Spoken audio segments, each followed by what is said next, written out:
Okay, we are back on the record. Again, we are resuming with public comment. So the next card that I have is Andy Tilton.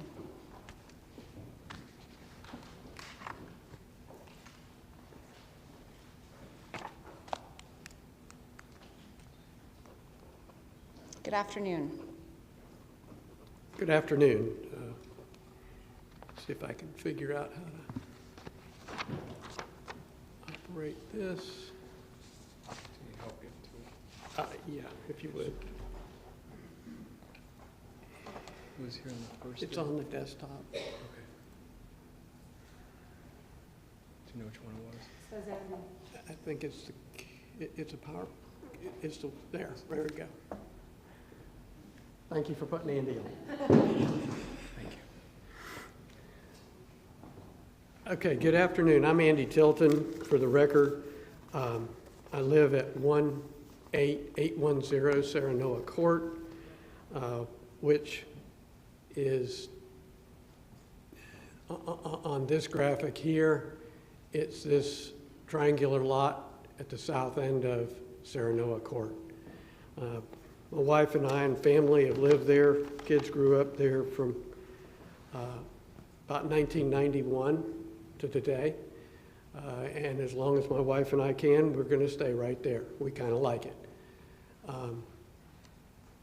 We have been there quite a while.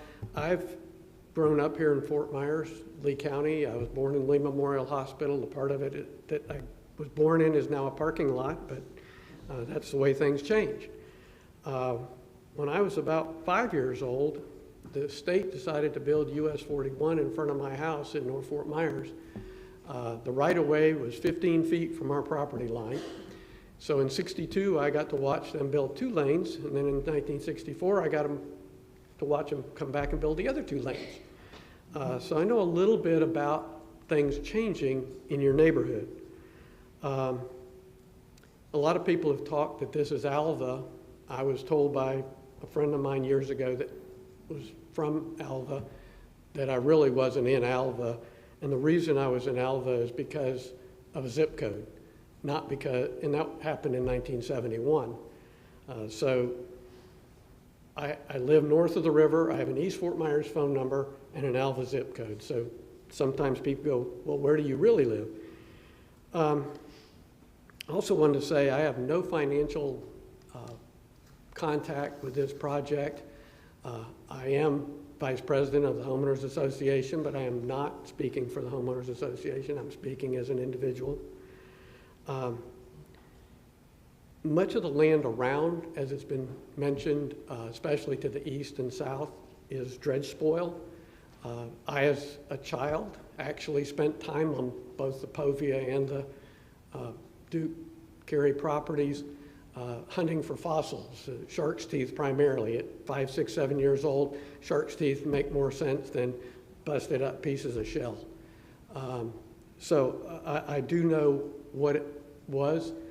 Some of that, where it's the highest ground, is geologically really good material because it's the coarse material. There are some areas that are going to have to be rehabilitated because it's the silt and the clays that came out of the dredge spoil material, all of which is just a matter of where you move dirt around.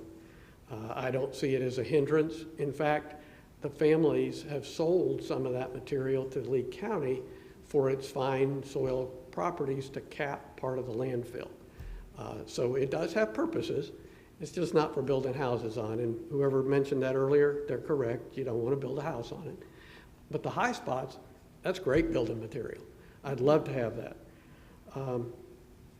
Much of the land that they're proposing for a development was also proposed for a development 15 to 20 years ago by another developer. The stock market crash in 10 killed that project. So hence we jumped forward another 15, 20 years and people are back looking at the similar chunk of property.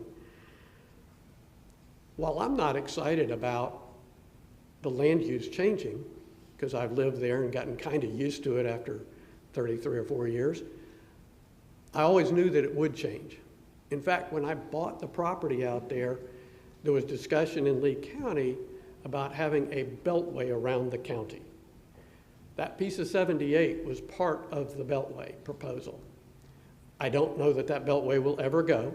I'm not suggesting it will or should, but it's the reason I chose a lot at the south end of the street instead of, there were 4 lots sold at the time. I had a choice of 10. I knew the owner of 2 of those, and they were willing to trade me a lot if I happened to want one of the lots they had.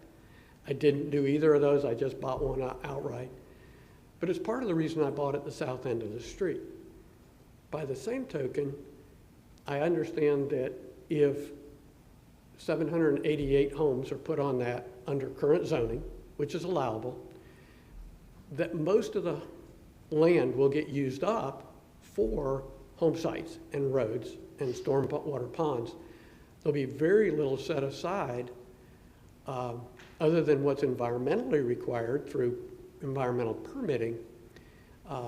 And so it's going to look quite a bit different if that.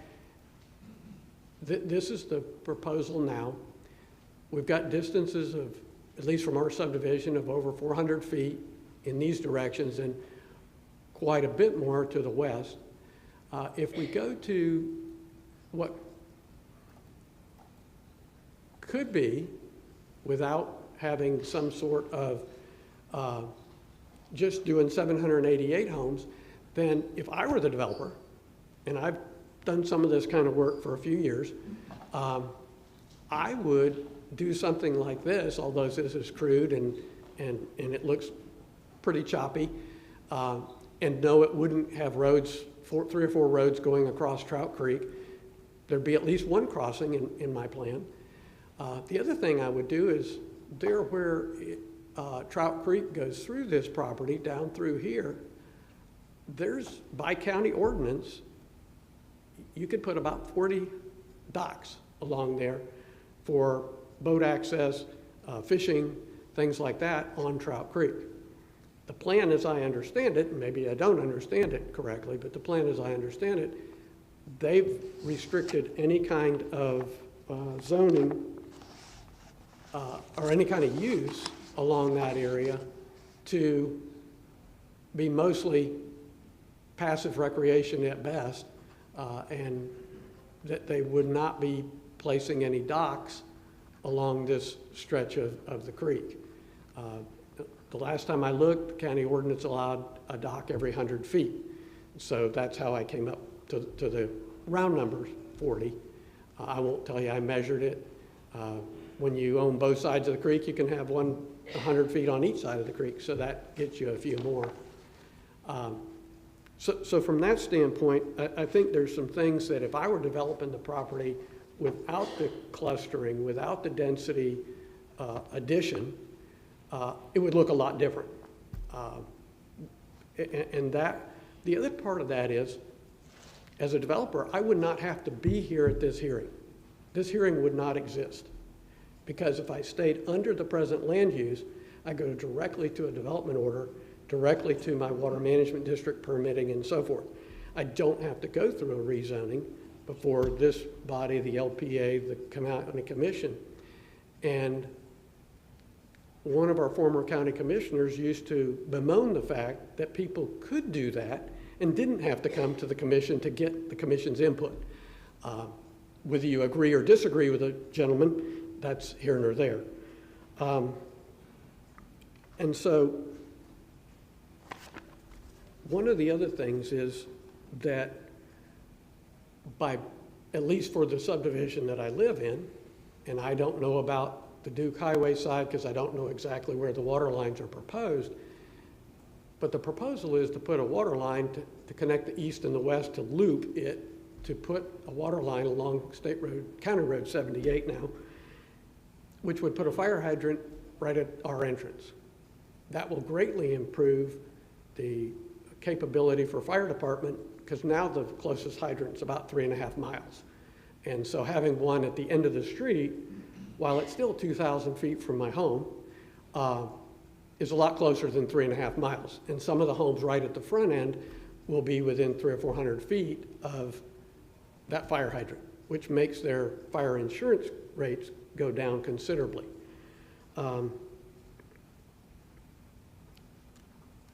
And so I guess all said and done,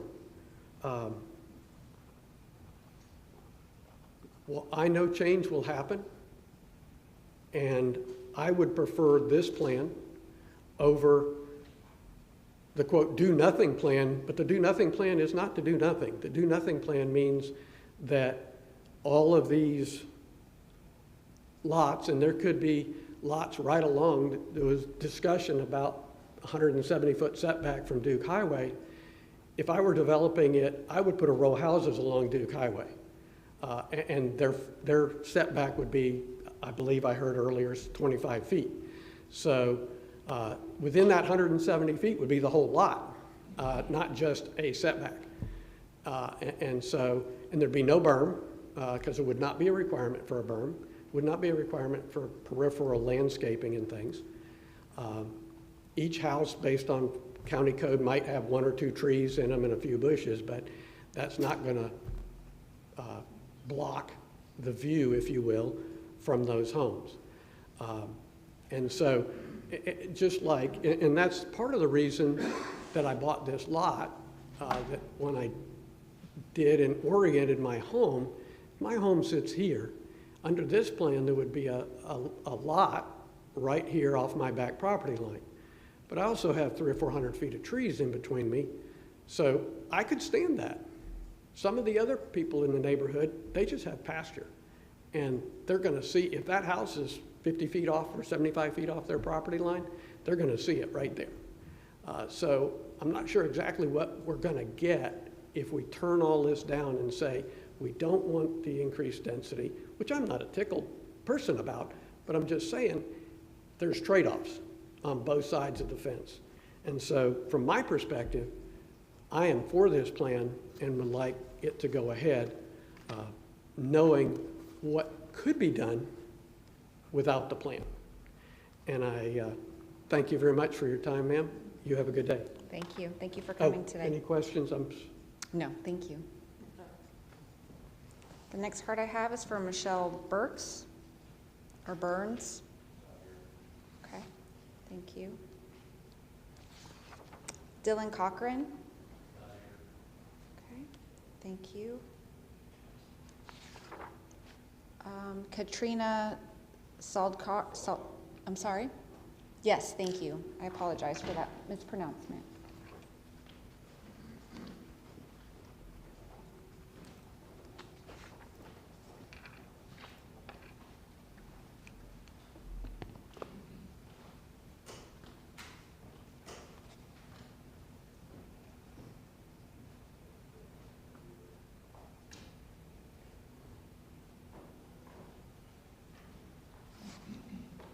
Good afternoon. Afternoon.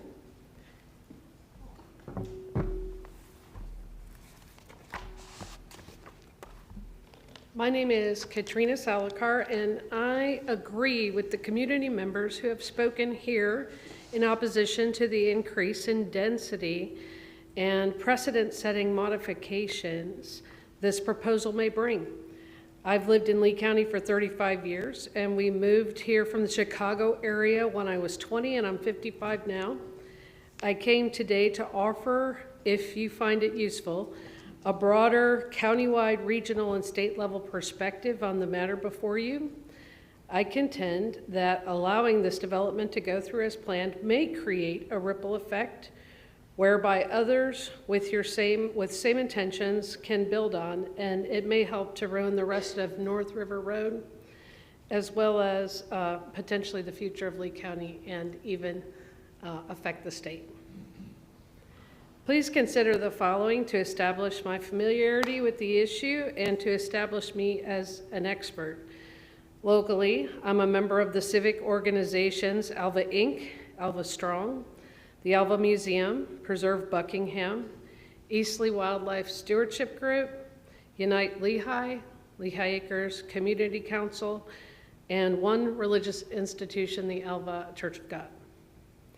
I've been in Alva 2 to 5 times a week since November of 2023, coming in from the 31 North River Road entrance and then also across the bridge. And I've spent hours in Alva and agree with the various testimonies against the project.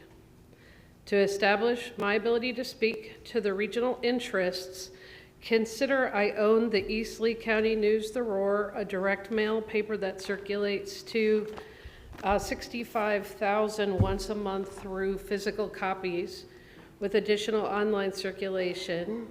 The paper has been in print since the 90s, and it's been in various forms, and recently, for 5 years and 9 months, it's been the East Lee County News, The Roar exclusively. May I present you copies? There are articles in it that, because we take submissions, I'm about to tell you that. Do you want me to reference it now? If not, you can give it to Maria. Did you want me to look at it while you were speaking? Not necessarily. Okay, if you could give it to her, then thank you. She's gathering the evidence for us. Thank you so much.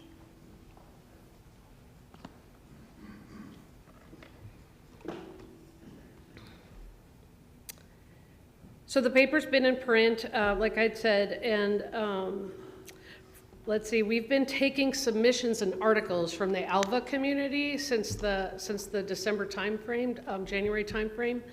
And many of the articles and the issues I've given you reflect the testimonies you've heard today. And there are actually 2 articles that you haven't heard too much about today. That would be the Burt-Harris Act and the rebuttal of the Burt-Harris Act as it's currently been in use. That's in this issue current and then the last issue.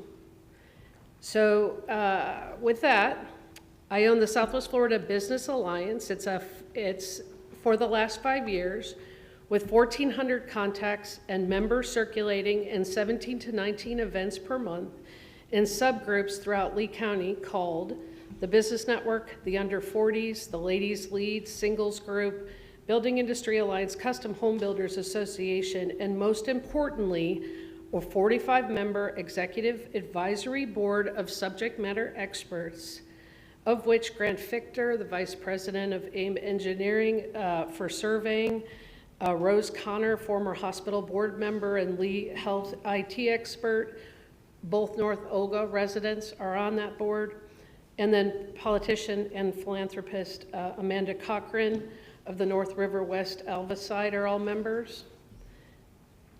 This executive group takes up the input and the concerns of the larger group and works to meet with the heads of Lee County Economic Development directly and through the Horizon Council, where 5 of our executive members currently serve and another 5 have been nominated.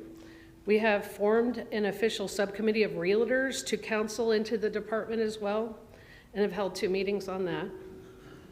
This is all in an effort to avoid this level of disenfranchisement that we're seeing in all of these land use hearings over time. And my executive group is in talks over advancing single-member districts with Matt Caldwell and members of the House and the Senate delegation who have been volunteering as surrogates recently when the BOCC would not meet with the delegation on the matter. 2 of our executive members are on the Fort Myers City Planning Commission. They're appointed to the MPO. They have many other county committees. They're supporting Stantec and the MPO on the state mandated study to reduce violent traffic deaths and dismemberments that are occurring, severe accidents in Lee County. We're number 2 in the state for that.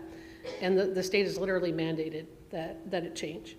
One of our board members voluntarily assisted the MPO with the scope of work for that study. I'm currently a refugee from Sanibel and Captiva Islands. I worked in our hospitality industry since '91, and Ian wiped out tourism on the islands, and our chief county economic driver went with that in Lee County for the foreseeable future. I need to establish more where I've come from for this next point. In '96, began innkeeping on Sanibel Captiva, formed an accommodations management company, worked with Keith Trowbridge, the inventor of timeshare, worked with Bud Nacera, the man who invented Visit Florida, and our county's Visitors Convention Bureau, worked for them. My agency backdoored all of their operations, as well as Jared Beck, who's the River District Alliance. He was an urban planner who ran that for a number of years. We back-ended him as well, so I have all that experience. with economic development. We also were the largest recipients of the grants from the Visitors Convention Bureau for things like Pyrofest, sand sculpting, the downtown fireworks. We did all of those events. All of that is pretty much laid to waste. We also had 19 to 22 properties on 4 islands and from the Everglades to Boca Grande that we put into Expedia, Booking.com, international tour operations, and in 2010 to 2020, basically raised the occupancy of Lee County 40%. Why am I bringing this up? Well, having met with basically economic development to ask what's next, because we've lost the lungs of Lee County in what's happened on Sanibel Captiva. For that point, where we're at is we're taking, growing our economy and our region very seriously. And what goes directly to that is quality of place. So at the Museum of Alva, we'll switch back to that. What we have there is something I've learned. It was the original Board of Trade. Alva was the seat of the Board of Trade in 1917. There's a document to that effect there. And it comes full circle because now the East is being looked at as the next area that the news press has called the undeveloped triangle. They're looking to the large expanse of land to come up with economically sustainable, viable, economy-driving initiatives. And in order to anchor that, we need a pillar called quality of place. At the museum, we currently ran a number of really great programs that happened on Saturdays, and we widely invited visitors to come. And these programs were well attended by people from all around the county, which was kind of surprising. It had never happened before. And there were 5 programs in high season. And people explained, because I literally stood there for every program and had people sign in and learn where they were from exactly. There were 2 capacity, every program we ran, and they explained that they come out frequently to go do agritourism, and that they go through Buckingham, they go through Alva, they go all the way out to Hendry County and enjoy some of the facilities out there. With that being said, I realized, coming from my background, I realized that Alva was really critical to quality of place. We went ahead and met with John Talmadge, had him come out and tour the place, and he agrees and believes that there should be, the Lee County Economic Development believes that there should be a 5-county, potentially 6 with Monroe, effort to identify heritage places in the areas, and then go ahead and get behind them and strengthen them, because if we're going to do any kind of next phase of remodeling, we're going to need people to enjoy the place when they come. And what we're concerned about is that this project will basically take out, start us down a path of taking out all of 78 and not at all preserving the quality of place. Sewer under the river. So when I met at John's suggestion, I went out and met with Hendry County and to see where we had, Alva and Hendry had any kind of an alignment. And the gentleman and the lady who are in economic development and community development out there for the government said, we're concentrating all of our development on 80. And we want to stay off 78. And to that end, they also directly told me that they had developers pressuring them to put sewer under the river, and he was very interested in that not happening and was wondering what we were doing to attempt to prevent that, because they have concerns around that as well. Let's see, lastly, to the future, Paradise Business Consulting, a form of my umbrella company, is working on parlaying the Edison Awards for innovation into a countywide movement that will anchor the East and rebrand the county as the next hottest spot for innovation in the USA. We call it the Innovative Operative and the IO Exchange, and the innovation movement that's being birthed by professionals out of the best business schools in the world, coursework certifications, database systems allowing connectivity for startups and companies needing to go to the next level with technologies, experts and investors all connecting. Why do I mention it? Well, one of the whole pillars in that plan, the plan that's been developed at these business schools around the country, and that actually the U.S. or the Florida Chamber of Commerce has identified as well, it's all quality of place. You have to have the quality of place in order to anchor that kind of interest into your region.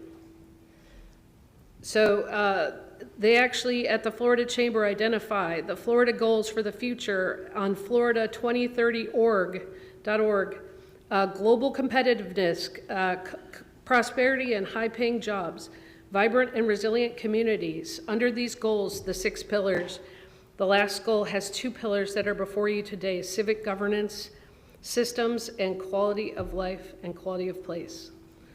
Local Alvanians and others in Lee County are scrambling to get a handle on how to preserve quality of place. The laws and interpretations and government proceedings are stacked against them in every way. In yesterday's oral argument, the lawyer for the Greenwell family and the county attorney, and this is for Amanda Cochran, Darius Cochran, Denise Eberly, Connie Dennis, Amy Harrington, and Jeffrey, can't pronounce the last name, petitioners against Lee County in regards to the Greenwell 31 MPO or MPD.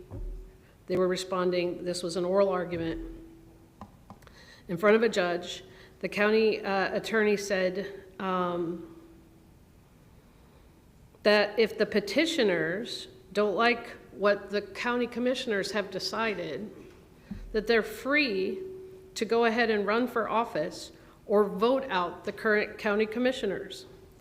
The problem is that they did. I'm going to object at this point in time. We're talking about a lot of political things, which are lovely if we're having a political discussion, but this is a zoning application and the criteria are in the LDC, and I think we've gone a little far afield. Yes. If you could, yeah, bring it back to the request. Yes, ma'am. Thank you. So with my request being that if this is the only opportunity for the people of Alva to express, their will, which, because they've expressed it in many political ways that are being listened to, then I just request, I guess, that you do your best to try to hear the county in general at large, to hear the state of Florida, to hear the region when we say we want quality of place preserved. Because it's critical, especially for our economic development, all the way to Hendry County. It's critical because of what we've lost on Sanibel Captive Islands and in general. So I think that's what I have for you. Thank you. Thank you for coming today, ma'am. Yes, ma'am. The next card is for Tom Mulling.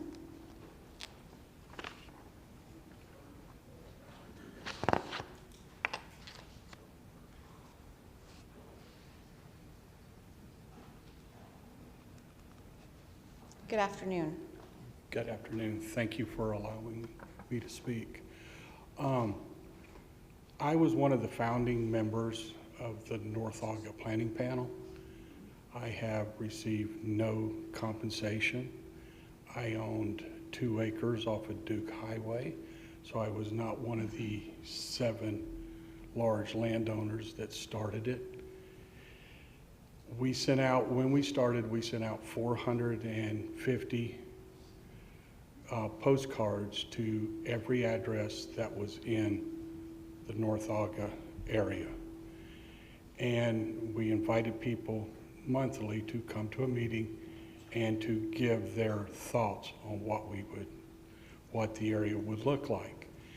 And one of the things that came up was that we were just coming off with the Bonita Bay project that tried to come in, and we found out that we were unprotected. We've heard for years that Alva had a plan, they had development orders, and that it reached all the way to 31.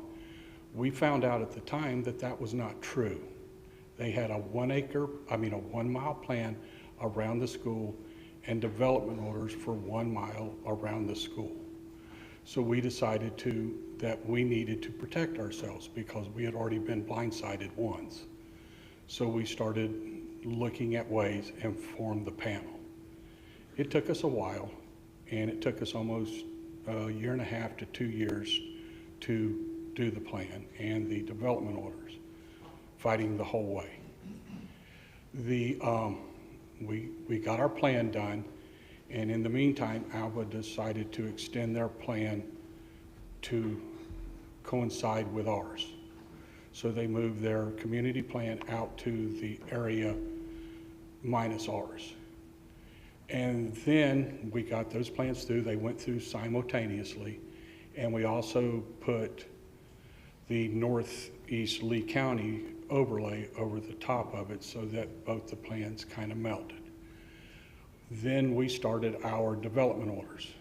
Alva started theirs.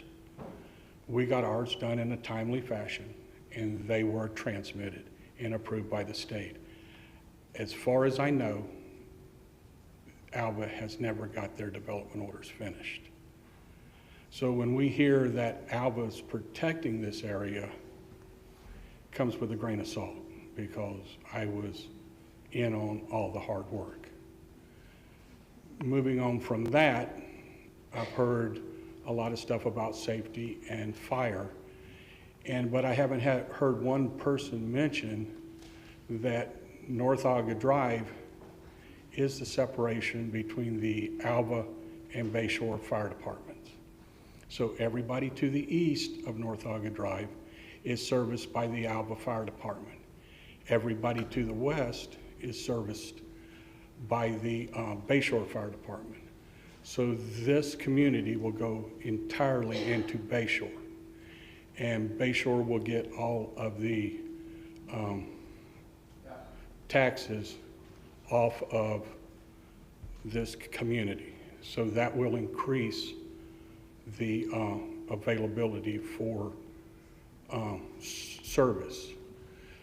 As it stands right now, if the fire station goes in on 31, which Babcock has said they would, everybody east of North Aga Drive will fall within the enhanced fire district, except for one address, which is on the end of Duke Highway. So the last one on Duke Highway does not meet the travel criteria.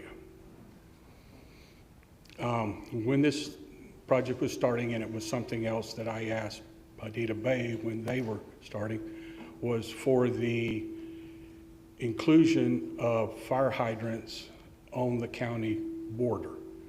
Neil has been nice to include these in things, which puts a lot of people along Duke Highway into the 1,000-foot area. When I moved out there in 1977, my address was Route 2, Box 269A, Fort Myers, Florida. We were not Alva. Alva became our, I can remember changing to the new zip code, to everything, in the late 90s. Up until that time, we used the Tice Post Office. And it was changed for EMS to be able to locate properties because they couldn't locate them by address on routes. So they gave us a 4-digit number that allowed them to GPS our addresses. And that's when we changed to Alva, just because the post office, they moved the route out to the Alva post office. And so looking at this, let me back up a little bit. I was a UPS driver for 31 years, and I spent 9 years in LaBelle. And part of my route was State Road 29. And I used to go down there and deliver on case and A and B. and that was all 5 and 10 acre lots. And when we got to talking about doing this plan, I didn't think that that was what the people would want, lots like that. So we came up with this clustering. We came up with it to preserve more of the land. And that was originally put in the plan for that reason, so that we wouldn't get just straight in roads with 10 acres plots, 5 acre plots off of that. So that's why the clustering is in the plan. So far, both Babcock and this plan kind of it adheres to saving the as much land as possible, trying to not be seen, and putting stuff back like it should be. I also heard a gentleman come up and talk about flooding on North Aga Drive and Terrell Road. There used to be a culvert, well there still is, one right off the end of the second high bank curve that drained that land in that area. And it ran across there and ran across the field between Terrell Road and North River Road. That land that bordered the river there, when it was bought up and built on by extremely big houses that are bigger than the lot should hold, the canal that went to the river was either culverted or filled in. So the water now has to run under North Aga Drive and then go down the opposite side to the river. So, and no water off of this property or Babcock enters that area. So that's, that's a little mistake. But as we go forward, I know that the new evacuation plan tells everybody to only go 40 miles inland, because getting on the interstates with electric cars, you die someplace. They suggest that you find friends that live 40 miles inland and go stay with them. And so this will also help in that, because it falls in that corridor. Also, when I was younger, I've lived here all my life, learned to walk during Hurricane Donna as the roof on our house bounced up and down. But I was not enthused about all the land that was developed going towards the beach, because that was all farmland, working farms. There was a reason it was working farms, because it flooded during a hurricane, but we went ahead and built on it when we shouldn't have.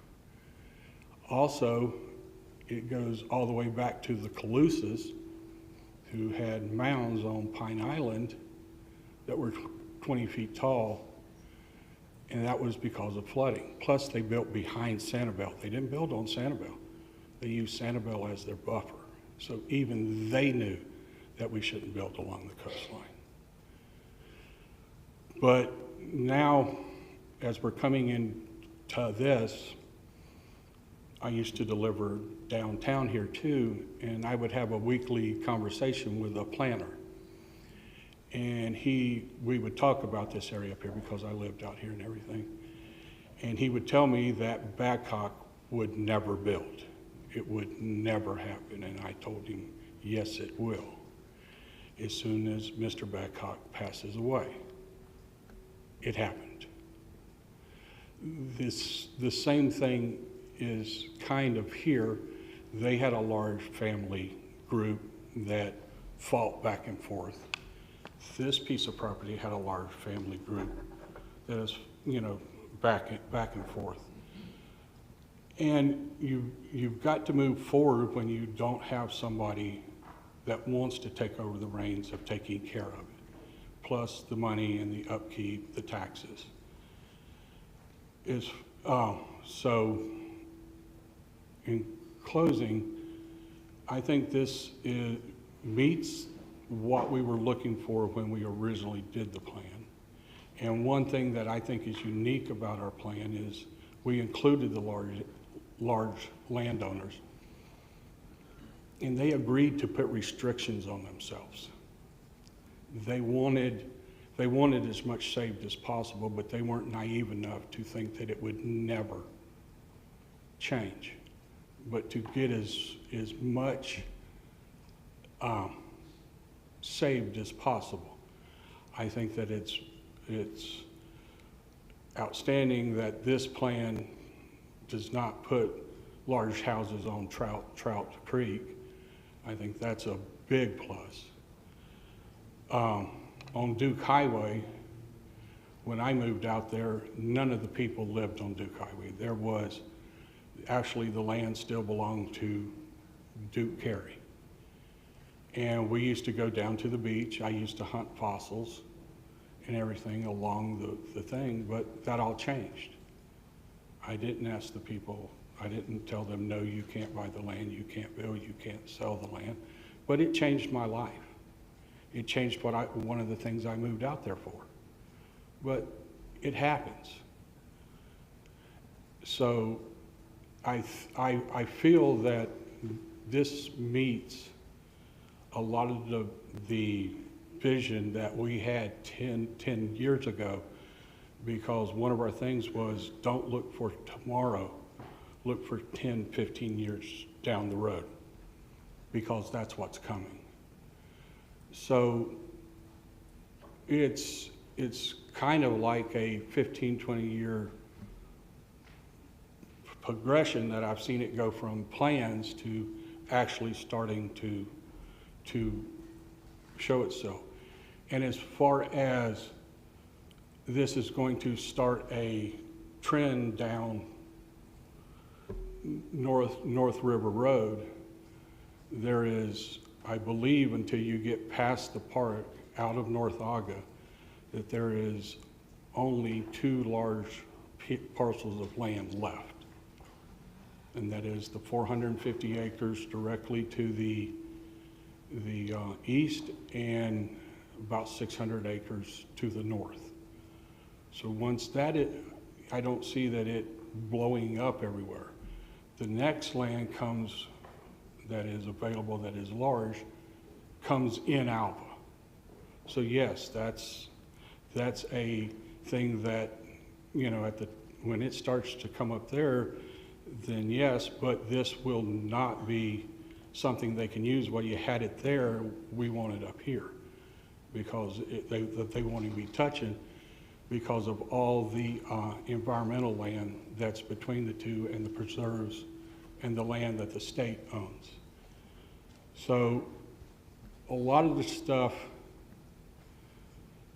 kind of goes, it's not the same.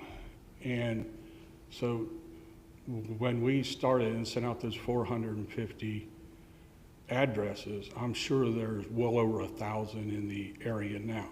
So the area is already doubled without even building anything like this. And they will keep cutting out little acre parcels and stuff and keep building because everybody loves it. But I think that with the plan and everything, that this more than meets the criteria, and I approve of this development. Thank you. Thank you for coming today. Thank you. Okay, the last card that I have is from Marcia Ellis. Thank you. Please bear with me. Dirk, would you mind assisting me just a tiny bit? This is going to be a little interesting. Madam Hearing Examiner, Yeah. while Ms. Ellis is Yes. loading her PowerPoint, I do want to note for the record that due to her 17-mile distance from the subject property, she's not an aggrieved party as set forth in the Land Development Code, nor in Let's do the one down from 163.3215, and I today, submit she doesn't have standing additional- under an R. Thank you. Thank you. Not that one, I think you had it on the other, Oh, is it over here? yeah, I think so.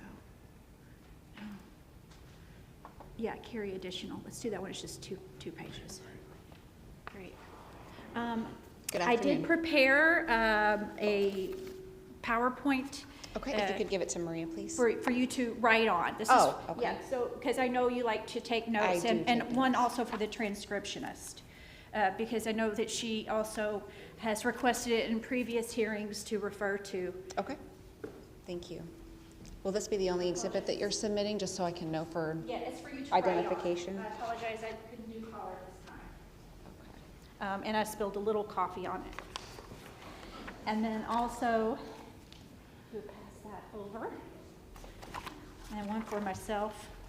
No, actually, I made this for you, Dirk. Yep, so you can take notes on as well. All right, so give me just a second, because I'm working in a little bit of a different format than I typically do. Can I make this full screen, Dirk, or no?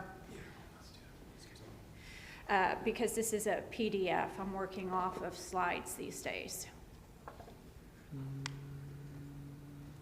We can just, we can go with that if that's going to be, yeah, that's fine, thank you. First of all, I'm sorry, I was blocking out what you were saying because I was moving around a little bit. I apologize, but Marcia Ellis for the record. I live at 17850 DeVore Lane, which is a completely different zip code. It is quite a distance away. In a similar type of area, which is agricultural, AG2 zoning, experiencing a lot of development pressures. And similar in so much as that some of the assumptions and the protections that we had assumed would protect us in our agricultural use have experienced the same sorts of pressures. So I'm going to be weighing in on that, as well as procedurally some of the issues I have when in the zoning hearing to make sure that the constitutional rights of public participants are protected as they give that valuable input. So my standing on this really has to come from the procedural side of things and those protections. When I take a look at the overall argument, I'm just going to paint with a wide stroke to begin with. What strikes me as really significant about this particular case is the lack of specificity. And that lack of specificity really prevents the public participants from being able to assert specific and adverse impacts on their interest. Some information that I think is very relevant regarding, let's say, the heritage, the rural use, the amount of property that's in the high hazard area. There are some key pieces of information that are omitted in the accompanying materials, the staff report, and I think that skews the overall perception of the applicant's request. I think that because public participants have been dissuaded from showing up and participating in this public hearing, they've been given some messages like it's a done deal. They see that it's an unfair match in terms of a lot of developer money, politically connected people pushing into their community from outside, that in and of itself creates an unfair burden that the public participants have to push past. Undeniably, the kinds of increases that we see with what is being proposed in terms of traffic, in terms of the intensity of use on this parcel, in terms of the strains on the natural resource, the water supply, the capacity of the land to mitigate flooding, losing the water quality benefits, all of those things increase physical hazard for the community. All of them do. And because of that increase in physical hazard that I mentioned, today I heard very compelling testimony about the strains on public safety. And I saw statistics about the amount of density per acre in our county compared to some of the other counties, and I was moved by that. Because we're asking a lot of our land to be able to handle all of these stressors. We're asking a lot of our infrastructure. We're asking a lot of our hospital staff, our nurses, our professionals to be able to pull this off. And because we don't have capacity in terms of our services, and we don't have carrying capacity in terms of our land, it creates an unsafe condition. All of these things add up to increase physical hazard, not to help. It's not helping. And when you're in a situation like that, the Land Development Code is clear.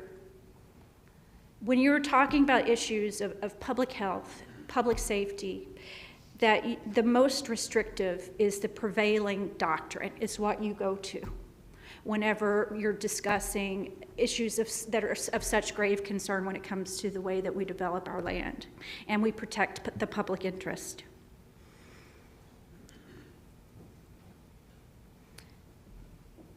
I also have heard testimony the past couple of days about how overdevelopment and the impacts on water quality are affecting the national perception of Lee County and of our community. And the real estate investments are being pulled back. Our ratings have been downgraded because it's being recognized that we simply are overdeveloping. We don't have the kinds of structures that can support this level of density, and we need to back off. So we saw, for instance, a property that is drop by $300,000. So that is a huge chunk. When you proportionately look at like what the average landowner out in Alva, you know, if you have invested your entire life in $1 million property, right, on some acreage, that's probably pretty normal. All right, but to lose $300,000 over the course of a year or two, that is not. And I think that we have to realize that when we are overdeveloping in the backyard, that's going to have specific adverse impacts on what people have spent their entire life working towards. Right? If folks decide that they don't want to live next to live next to an intensely developed development, they want to pull up, they want to move up to Tennessee or North Carolina or North Florida, right? They're not going to have the kind of buying power that they would have had this development not pushed into their neighborhood. So they're having that choice taken away. They want to continue their rural lifestyle, and they are being forced to move out of our community. Their property value has lost, what, a third? Because of this development pushing in? Because developers like Neil and other developers are coming into the community, gobbling up land, overdeveloping, and driving people out. And that is unfair. So I could qualify as an expert in breaking up fights, having spent a couple of decades in middle school, which came in handy a little while earlier. Also spent a considerable amount of time, the last 10 years or so of my career, teaching earth and space science, with a particular interest in human impact and also in sustainability and how do we manage natural disasters. It was some great curriculum. Post-career, I do a lot of public outreach, and I believe very much in public engagement and informing government. I believe that the public voice helps balance business and government. It's really, really important, and I know that we have seen some great conversations come out of this forum and we've all learned. And I think that's we have to support that. I believe in open source access to information and data, whether that be legal information, whether that be access to public databases, GIS, statistics, whatever. And I believe the public should get help in making sense of that and informing their positions. I see crises and emergencies such as what we experienced in Hurricane Ian as an opportunity to revisit and inform our policies and then make some adjustments accordingly. I think that that's an important part of the process. I think that we have to be reflective about precedents that we've set in a community, and that just because levels of density have been approved other places doesn't mean that we should continue to approve those levels of density. Just because we have put homes around stormwater ponds so that we get a price bump and a view amenity doesn't mean that from an ecological perspective or a public safety perspective that we should continue in that way. And I believe that each of us have the opportunity to take direct action that aligns with our values. Every single one of us. I think a lot of the conflict that we're experiencing today is something I saw a lot in middle school, which is you have a set of rules, everyone agrees to those rules, and yes, you can see it as an opportunity to spread your wings and push the rules, but you're gonna run up against problems when you don't recognize constraints. Right? That's part of the process. So it's really a balance between what could happen and what we could do, and then what are the constraints that we do so that we can not take too big of a bite out of the sandwich, right? We've got to respect others.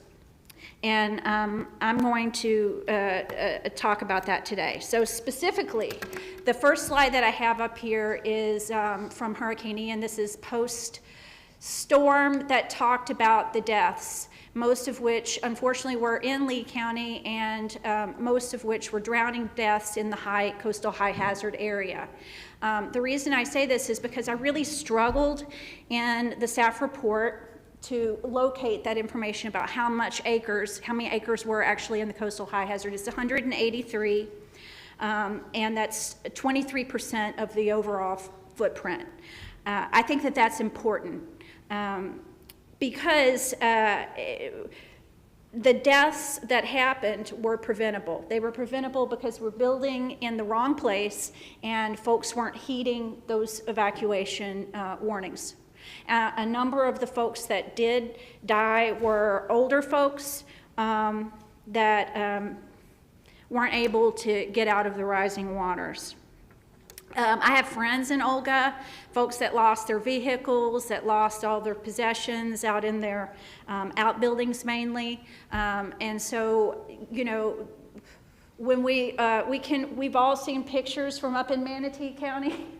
And we can just, you know, take those 400,000 square feet of commercial, plop it down in some locations out here off of 31, or visualize those cookie cutter houses side by side going underwater, like what we saw up there. And we could expect something like that to happen. All right, we dodged the bullet on Debbie, but at any given point in time, we can have the climate change signature of rain bombs and extreme precipitation on a localized level, affecting any area. In fact, in June, we had 4 billion gallons of waterfall in this region in 3 days. We had 13 inches out where I live, out east Alico, but they had 19 as you went further out east. So you can get a lot of variation just within even a few miles.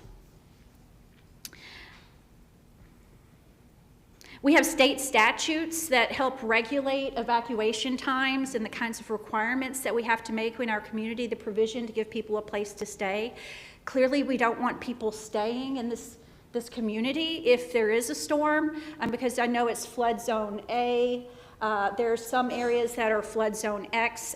Flood zone X should not make anyone feel like, oh yeah, I'm safe. Flood zone X mainly means it has not been mapped.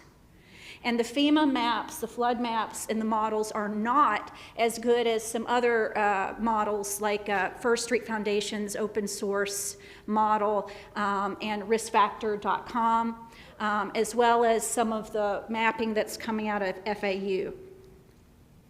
So on the next page, I actually have a reference to this article that I would really encourage folks to look into. And some of the questions that I think we need to ask is, how would this development with this footprint, how would it impact the insurance of individual homeowners? Right? If some of those houses are in flood zone A, some of those houses are in flood zone X, I mean, how's that going to work? And how would this impact the insurance for the collective development, right? Because there's going to be some common buy-in, I'm thinking. I mean, I don't fully understand the structure of how how it works with the amenities, et cetera. And then how does this impact the insurance for the surrounding property owners, right? Because we're adding a lot of impervious surfaces here, a ton of impervious surfaces. We're adding 78 acres of open water, surface water. How's that going to affect them? FAU, they worked with to do all of the fine work with the CRS, the Community Rating System modeling. That modeling is on a parcel level scale. So, you know, it is very precise. They can get in, they can work with the models, they can plug in different types of infrastructure to see how it is affecting flooding. We are there, all right? And I'm not seeing that level of detail that I would expect when we're talking about 183 acres of coastal high hazard. Science can do better.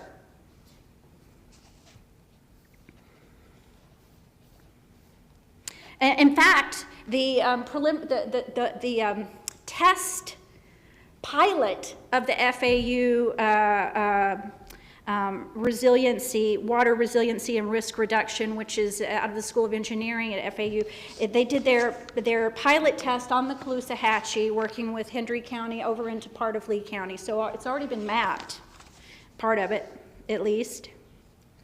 And then staying on this idea of coastal high hazard, how does building in the coastal high hazard with this type of housing this close to the river and these flood zones, how does that affect the municipal bond rating for the development? How does it affect the municipal bond rating for our community? In this development, there's approximately 70 acres of wetlands, with 18 acres of those wetlands impacted. So again, that's a loss. We would have to put a little subtraction sign in front of that because we're losing the capacity of those wetlands to help us mitigate flooding and water quality. The 78 acres of lake are a liability, and I'll get into that with more detail. In reviewing these maps and materials, I did not see the elevations, and I would really like to see those because that's going to tell and show a bigger picture on the flow and how things are moving. Otherwise, it lacks any kind of specificity to try to ascertain specific adverse impacts. And then again, the elevations of the pods too, in terms of not just natural grade, but where are we going to? What are we anticipating? All right, now let me see if I can go back to the.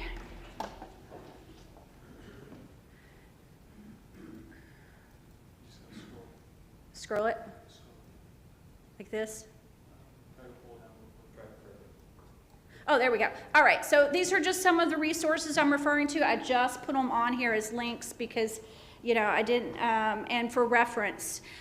So first of all, this Ian death with the visualization I thought was particularly excellent in terms of showing that relationship between where folks lost their life and what we're talking about.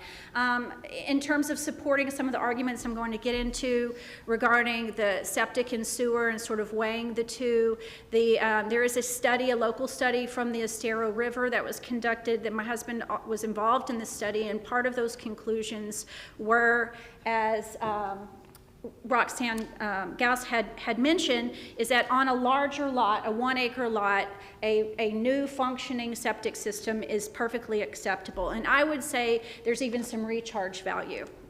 And then there is a TEDx. This is years ago, 2016. It's 8 years old, but we do have Mr. Neal and his team here, and they may not be familiar with regionally the work that has been done looking at the efficacy of stormwater ponds and how they don't work and can be a problem over time. Maybe not a problem for the first 5 years while they're building these houses, but over time it becomes an increasing problem for the folks who are asked to maintain them and to potentially even have to dredge them. So I did throw in some of that literature. All right, and now we'll go to the second one, which is right here.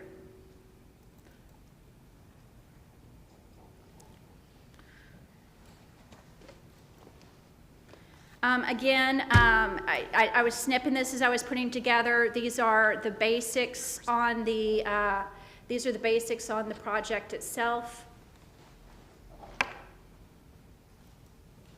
And I did want to mention the buffers. I think that did show that there is real potential to work with this development group to try to come up with a solution that is in everyone's best interest, because the message was heard pretty loud and clear about the buffers. And even though the Duke is the skinny part of the buffer down here, it looks like some efforts were made, some overtures were made on the part of the community asking for this, and that message was heard. And I would like to see that this continue to be the direction that we move in, that we can all work together to find a solution that is in everyone's best interest.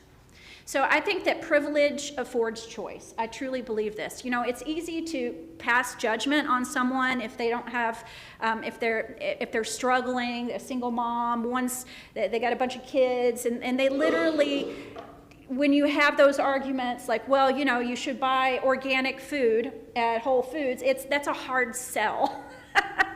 Right? It really is a hard sell. But when you talk about folks that have successful businesses as major developers, and you're talking about professionals in the community that have a lot of experience in this area, I think we could expect more. That's reasonable. To be a good neighbor means that you jump through those hurdles, you jump through those hoops, you make those compromises, and you're careful of greenwashing, because it is a real temptation. Right? There's a lot of greenwashing that happens. Well, I've been an advocate for wetlands, but I am also willing to destroy 18 acres of them. So it sort of becomes like a tug and push sort of thing.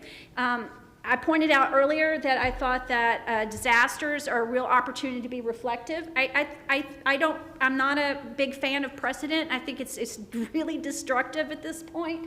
We have accelerating development. We have accelerating stressors on our environment, and we need to be more responsive.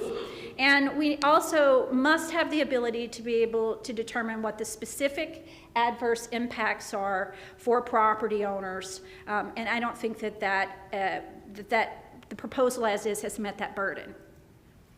All right, the future land use, I had a problem with this map because I literally could not tell where the DRGR was, even though it's the colors, it's like too many of these blue-greens. Ms. Crespo had an excellent map. I can go back to that later because it did have it indicated. I was a bit alarmed. It looked pretty tiny. I don't know what happened to the DRGR up there, and unfortunately it looked like a lot of those public supply wells are running right along this road. Now, running right around the road, I get it, you know, when those wells maybe went in back in the day, but it makes a lot of good sense to keep this a 2-lane road, and that's central in this community plan, isn't it? That this road remain 2 lanes. I mean, that's what maintains the rural character. We saw that out at Buckingham. We see that with Orange River out there. Honestly, having these 2-lane roads maintains the rural character, and we've got, honestly, look, water wells out there on the side of this road. So that to me makes good sense. Okay, again, the wetlands, 18.85 impacted. Kick down to the development order phase, which when you are moving important issues like flood mitigation to the development phase, you're denying the public participants the opportunity to assert their specific adverse impacts.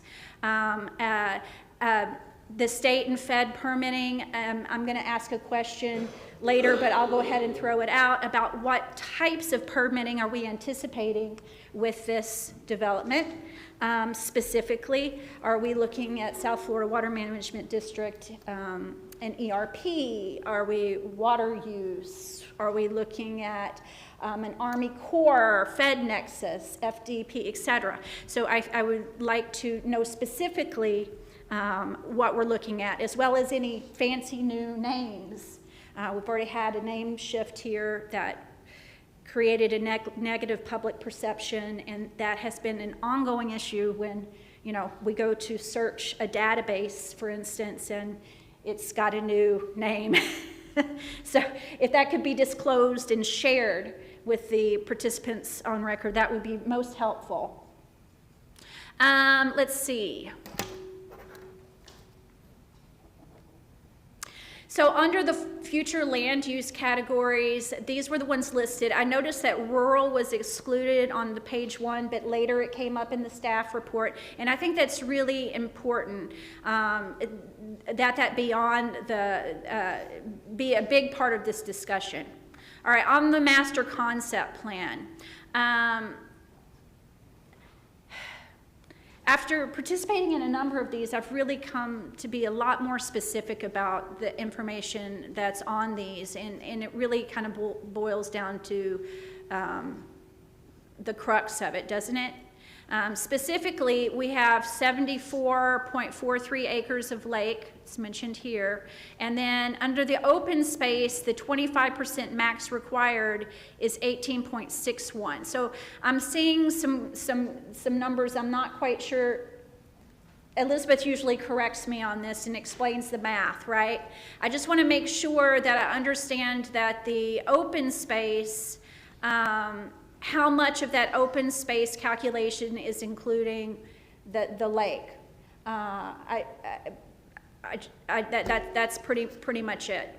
And that I understand that because I agree with Mr. Fichter's density calculations, because there's less density that's given on the wetlands, as well as part of this development. You simply can't build a house on Trout Creek and Otter Creek and the wetlands. They're just areas that are unbuildable.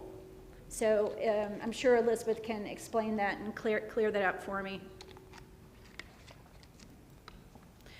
Looking at this is the open space in FEMA floodways exhibit, and for the open space, they have almost all of the lake cleared in, certainly more than 25%.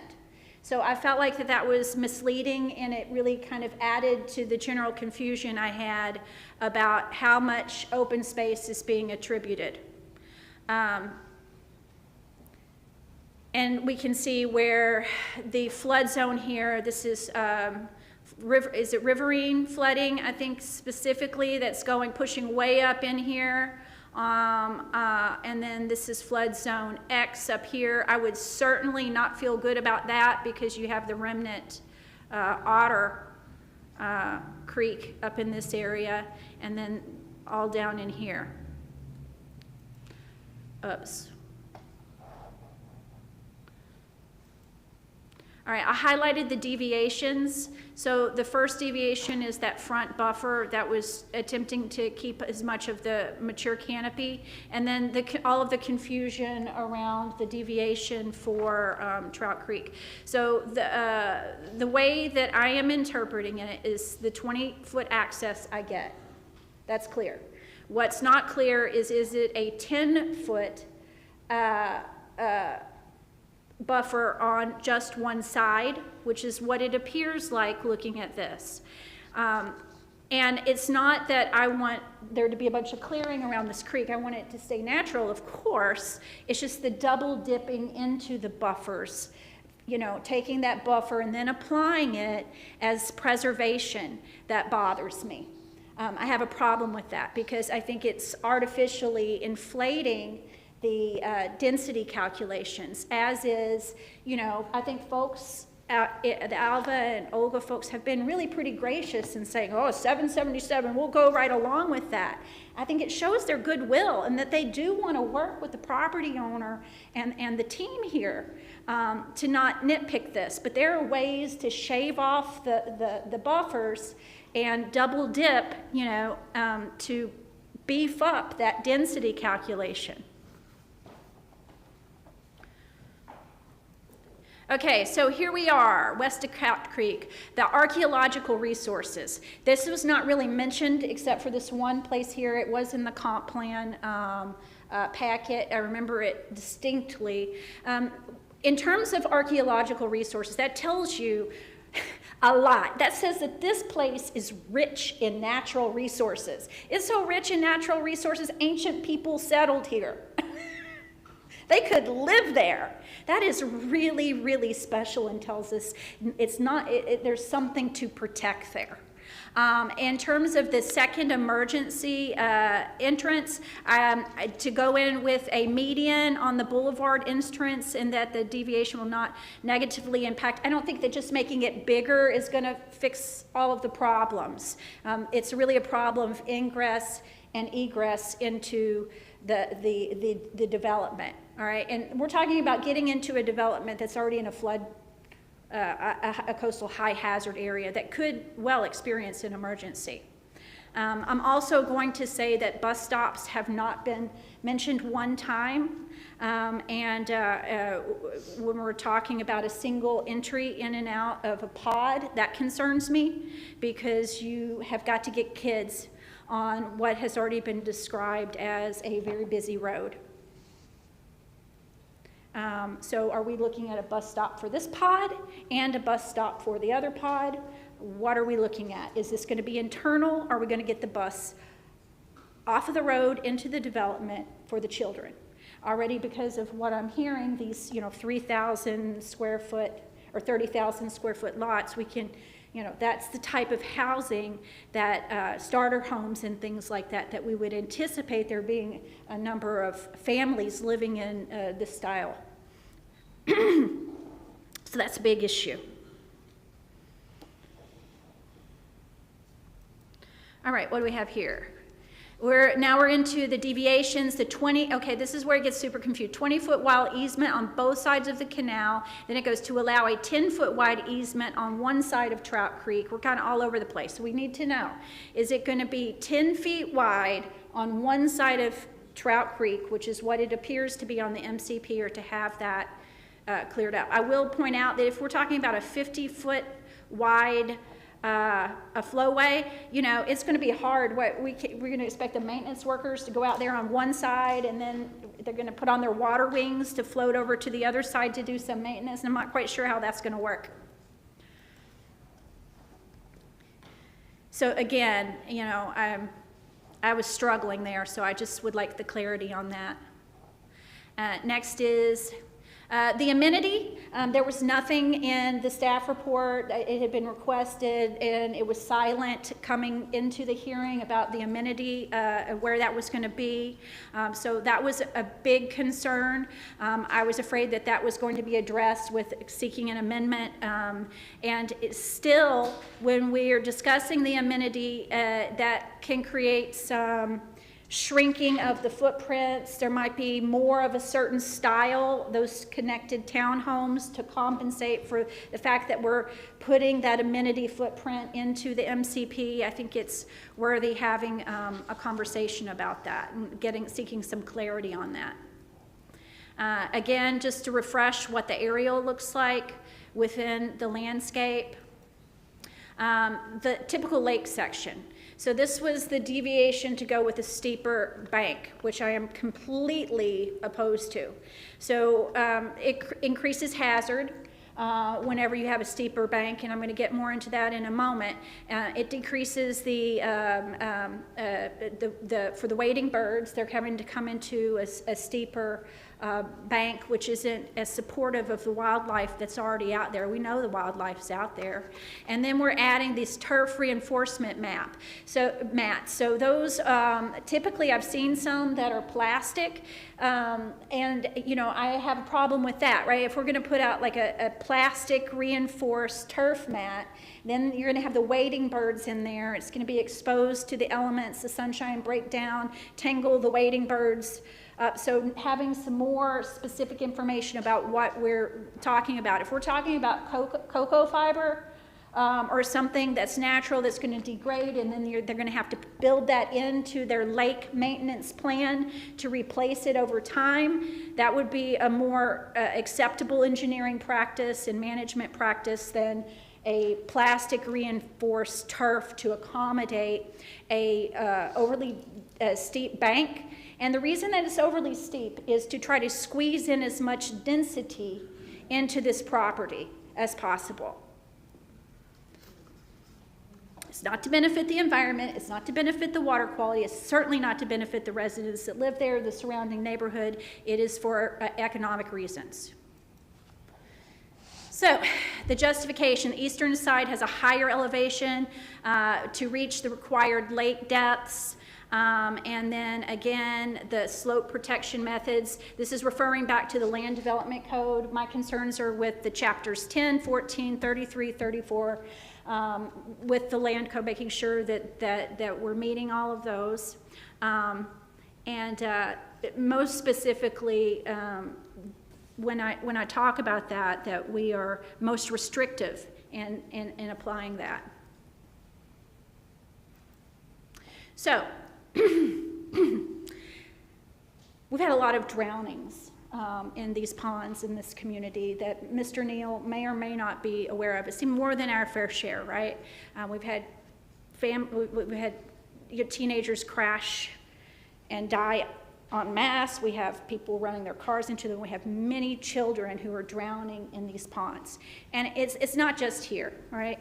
I want to click the study link, but I'm afraid I won't be able to get back off of it. But I urge every single person who's here to click into this. Click onto that. This is a study from July 4th, 2024 from University of South Florida. Study, kids with autism drowning in Florida at an astounding rate. And so the Children's Service Council of Palm Beach County produced a report. They found that between January of 2012 and April of 2024, 109 children with autism drowned, said the council's John Bernstein. And I'm going to make sure I get a copy of this report.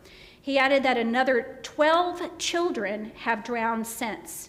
Since April of 2024, another 12 children have drowned. The numbers have been growing year to year, and in 2022, 4 children with autism drowned, and that ballooned to 23 children in 2021. Another 63 children drowned in 2021.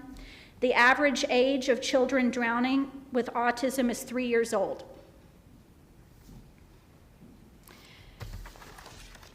The statistics, according to this report, is 1 in every 36 children that are currently being born have autism. I myself, over the course of a couple of decades, have seen an acceleration in this trend. It's not just autism, it's also, ADHD, children being impulsive, a lot of economic pressures on families, and the kids getting away.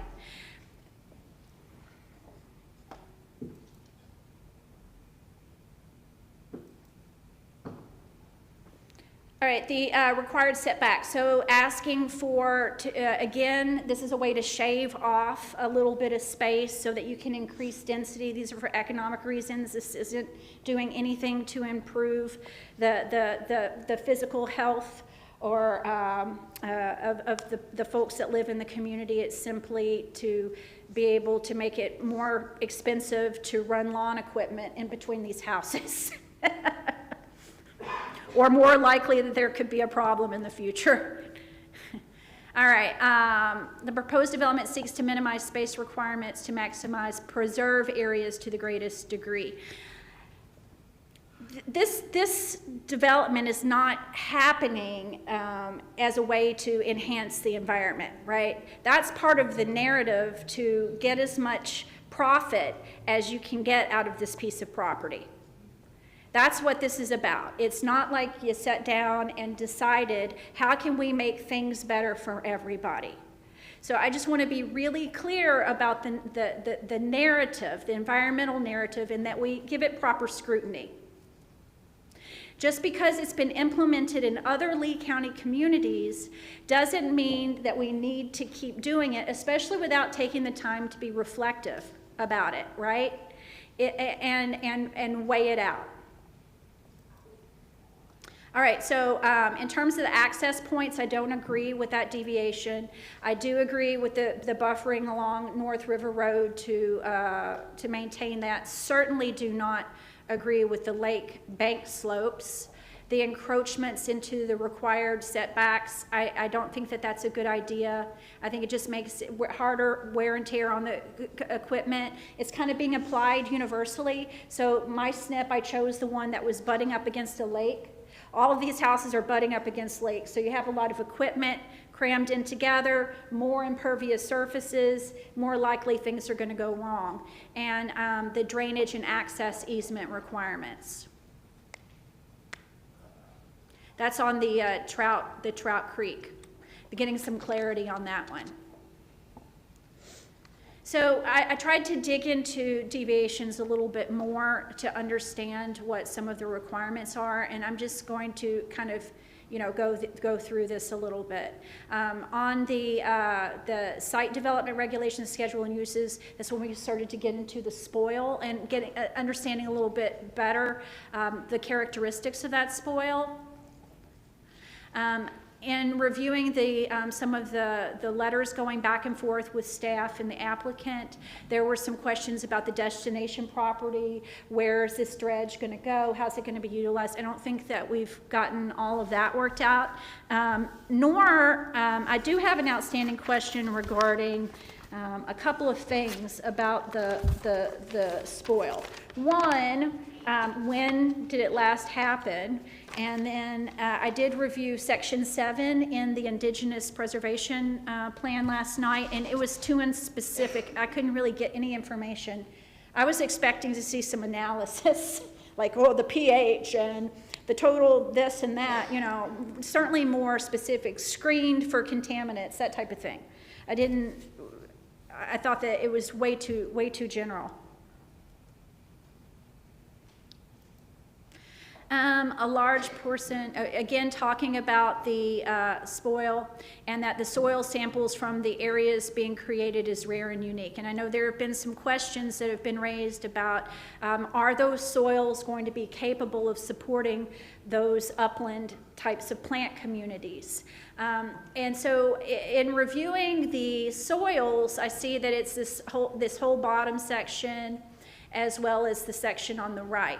Interestingly enough, we have a lot of the gopher tortoises down here. And I know I'm gonna go ahead and just say, from what we have seen in the field from surveying the gopher tortoises, they kind of like those disturbed areas. They like it, if there's been a bunch of dredge or places that you wouldn't necessarily expect them to be thriving, they actually are. So it could be that the spoil keeps the canopy low right? That there's just, and they love to have that open air and be able to bask and be able to put their nests there. And, you know, it might not be as bad of a thing as we might think, particularly because, you know, managing an area for gopher tortoises is pretty intensive. You got to burn it, you got to go in and roll chop it, you got to have to keep it open. So I'm just sort of throwing that out there in the spoils discussion. Ms. Ellis, I don't want to interrupt you. Yes. I don't typically interrupt the public when they're speaking, but I would like to give Ms. Braun a break. We usually Oh, take sure, a break. no problem. We usually go every 90 minutes, and we're just a little past that. So if you're okay to put a pin in this for maybe 15 minutes, we'll Yes, take a break ma'am. and then resume right back where we were. Okay, so everyone, we're going to take a short break, and we'll start back at 3 o'clock.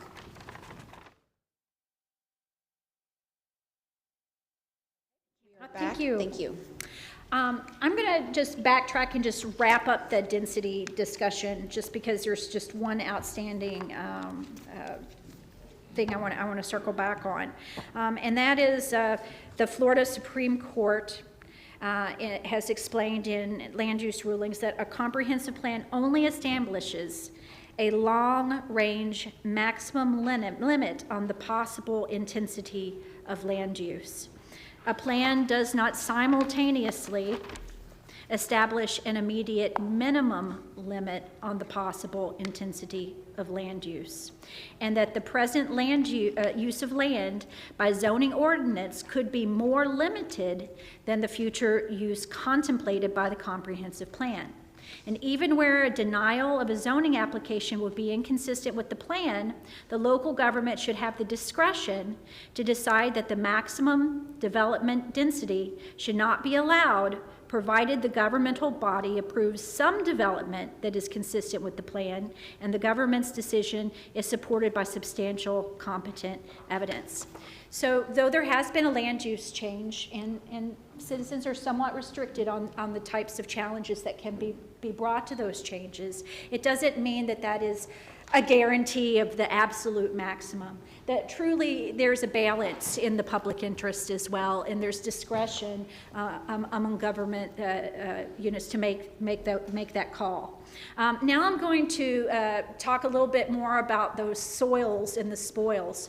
So there are some requirements. If the soils show there's been logging, drainage, exotic infestation, that there would need to be some restoration. And I'm going to kind of blow that out a little bit more, because there's a lot of attention on agriculture in terms of legacy contaminants.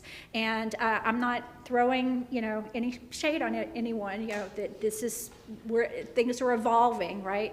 And with particular focus on PFAS and as emerging contaminants and concerns for those forever Madam chemicals. Hearing member, I'm going to object Yes. to any testimony on PFAS. Yes. That's regulated by other agencies. It's not an issue for consideration in the LDC for zoning. Okay, yes, if you could please restrict it to what the criteria are that we're evaluating for the request Okay, here. great, yes. So just some concerns for, in general, resuspension of agriculture legacy and contaminants. That I think that most certainly resuspension of legacy contaminants, nutrients, et cetera, associated with historical agricultural uses are of concern and are addressed through a variety of, calls for water quality monitoring and, assessing what the specific impacts could be for surrounding landowners whenever we have the dust and that's going to be suspended in the air from widespread land clearing, grading, et cetera, as well as in those water bodies, including Trout Creek, Otter Creek, that runs into people's properties and eventually into the Caloosahatchee. I will point out that this development is north of the Caloosahatchee, so hey, Hendry County might be onto something, trying to make sure that development stays south of the Caloosahatchee, since the Caloosahatchee is a receiver. That imperiled water body is a receiver of what's coming off of this property. So again, sort of looking at the bigger picture in terms of those soils, I think is warranted.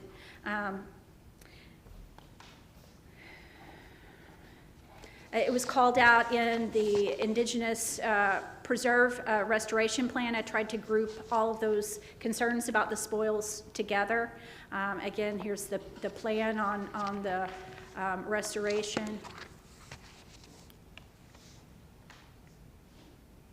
Objectives 2.1 and 2.2 encourages new growth where compact, contiguous development patterns can be created. I think there's absolutely nothing really compact about this sprawling development. I think it pretty much fits the bill for spot zoning and urban sprawl in general in terms of you got a different, we're looking at a suburb in the middle of a rural area. The size is quite large, and it's neither compact or contiguous with the other areas. It's pretty far out there in the middle of a rural area. Again, the area, just because the area is in transition, should, in my view, be cause for pause to say, are we protecting public interest? Are we protecting life, health, safety? What kinds of impacts are these having on our neighbors? And then what is typical of a rural area? In a rural area, it's associated with low density residential, agricultural, one dwelling unit per acre. When we take a look at the justification for this project was relying, I thought this was interesting, on the letters of availability as evidence to support it. I found that really kind of interesting. And for rural areas, basically, I'm just referring to the Land Development Code, Chapter 34, Division 2.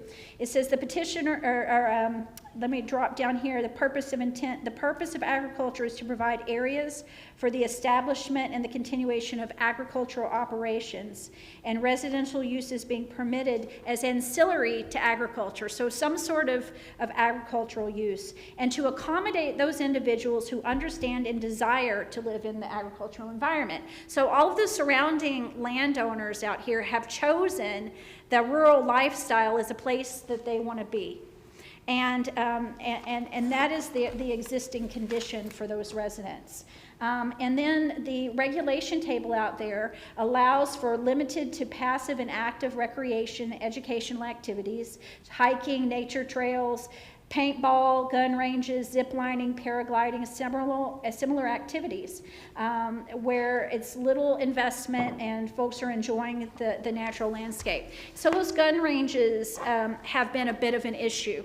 Fortunately, when Wild Blue pushed into my neighborhood, we have quite a large preserve between us, thank goodness, to help, and folks are generally happy with that, right? Because we are continuing to have our wildlife, we're continuing to live our rural lifestyle, and folks can continue their gun ranges. There's a lot of pride in rural communities for having being able to use their gun ranges, being able to hunt. That's part of their identity, and they really take it very personally, I'm finding, whenever that is threatened, very personally. So I just would urge the team to listen to that argument and sort of put yourself in someone else's boots for a moment and say, how would you like it if this use was pushing up on you and you could no longer enjoy, target shooting or riding your ATV or the other types of things that you enjoy, having livestock and wondering about, are they going to get out into a neighborhood of 3,000 people? So I just wanted to point that out.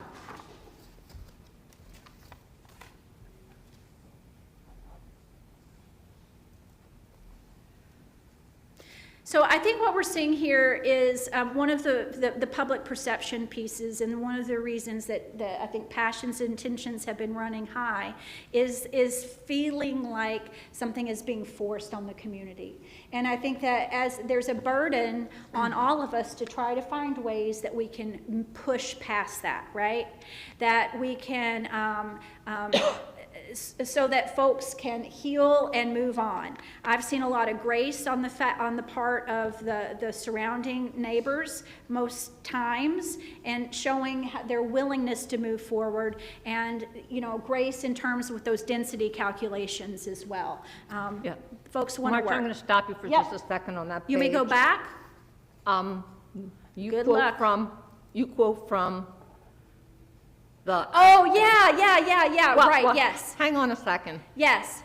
I'm going to tender an actual copy of that case to the hearing examiner. Oh, super. For the record, yay. because I think it stands for a different proposition than what is cited, and so rather than elaborate on that, I'll just provide you with a copy. Okay, thank you. That'll be applicant exhibit 2. Oh, awesome, thank you. I appreciate that. They don't let you do that over at the jail when you're doing your research.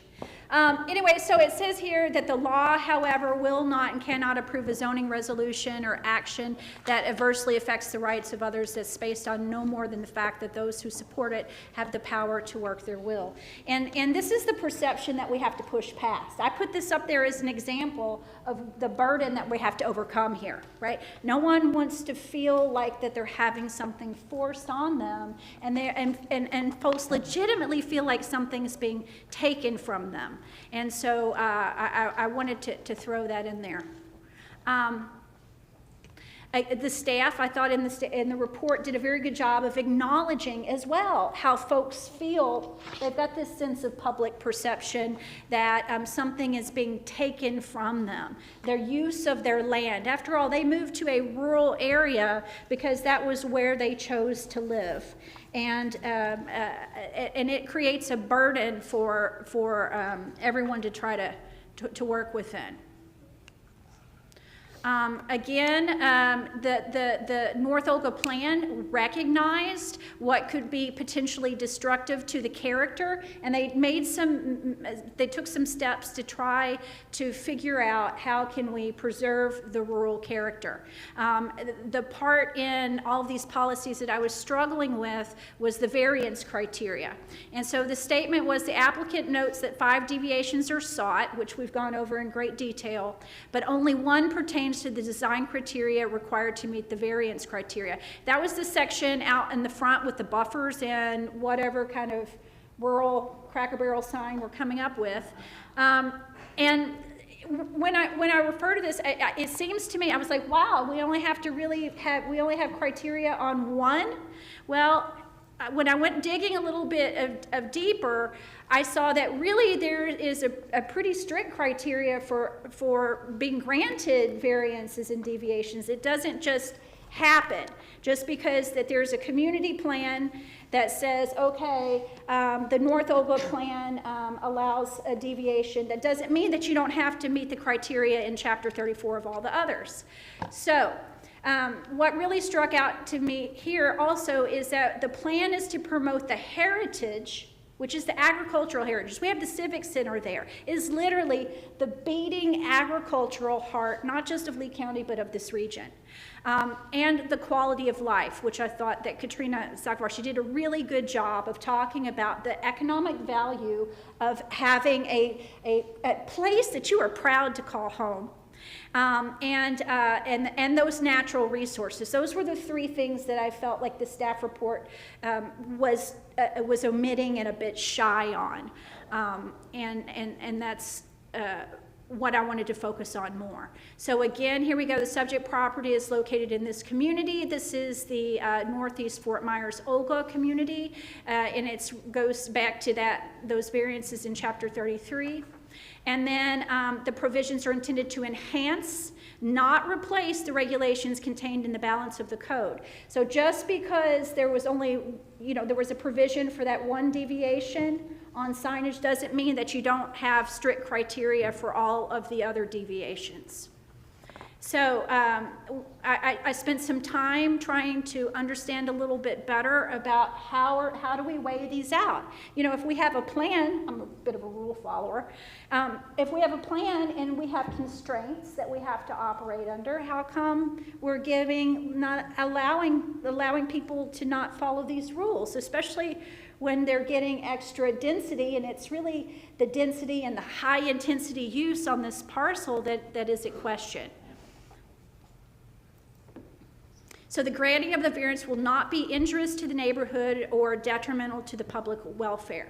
And I take real issue with this, particularly with those steep banks on those lakes, because I think that it creates a physical hazard that's not there. And I think we're asking families to live in a place where there will be drownings. The deviations of the variances set forth in each article may be achieved under the standards in the planning community, and if there's not in there, the variances are gonna go to 10 and 24 like we talked about. Keep going. And basically, through looking at these deviations and variances, I learned that the prevailing and the guidance really kind of comes down to what's most restrictive when we're talking about these life and safety issues. That ultimately is going to require us to be restrictive in the deviations that are being handed out.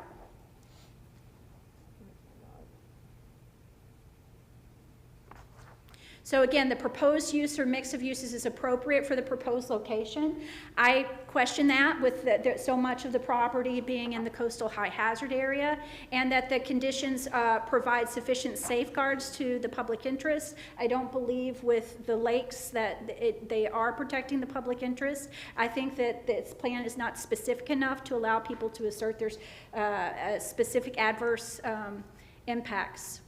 And nor do I believe that what's being granted is preserve and promoting the general intent of the code. And that code is to protect public health, safety, and welfare. It's not to grant additional density to a developer from out of town. Back in June, as I mentioned, we had 4 billion gallons of rain. You'd think with all that rain that falls here that we would never have a water problem, but we do. We do have a water problem. Unfortunately, because this plan lacks specificity, I don't know where they're planning on lake pumping. I have no idea. They're going to pump out of the sandstone, they're going to pump out of the hawthorn. Both of those are problematic for different reasons. The proposed site proposed significant setbacks to Trout Creek. I think we've already talked about that. The physical hazard, this is policy 5.1.2. This really speaks to whether or not these deviations should be granted and if the conditions are enough to protect the public health. And the surface water management plan.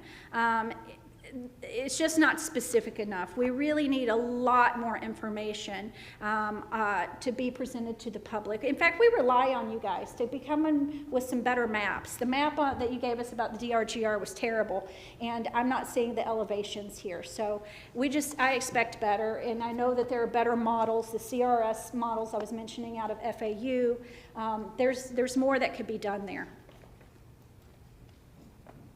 The property is subject to seasonal inundation by a stream swollen by the rains of a 100-year storm event. We have 2 of those on this property as well. Goal 60 speaks to the flooding due to rainfall, preserving not just life, because we have real questions about flooding and folks drowning, but also the environment.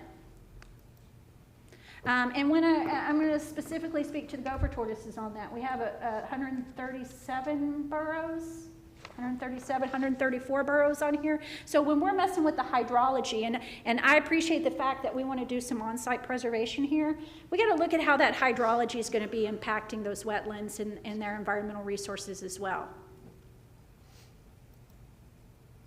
The protected species, just a quick list of all that we have there, including the caracara. I'm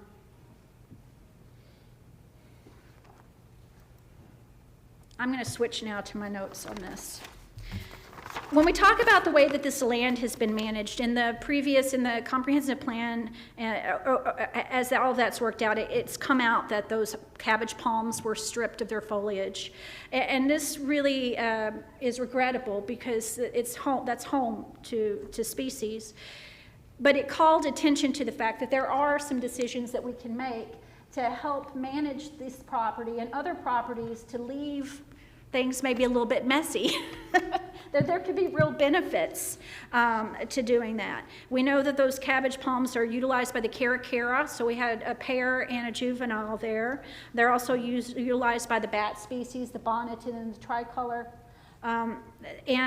So we can look at how can we manage the heritage trees, the cabbage palm, what's already on site that we want to keep to support the wildlife that's there.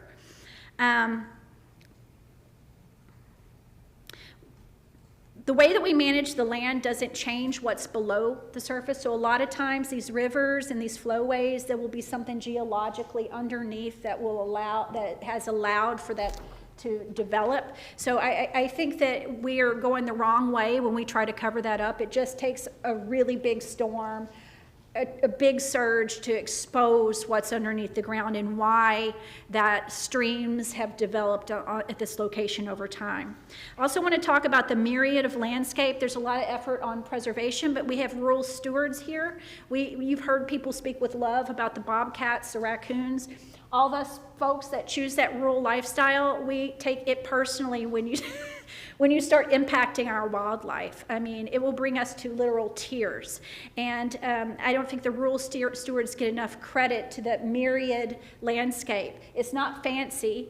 The way we keep our properties isn't as fancy as these developments for good reason, because we're also providing habitat. So there's some management ways that we manage land that I would like to see adopted here.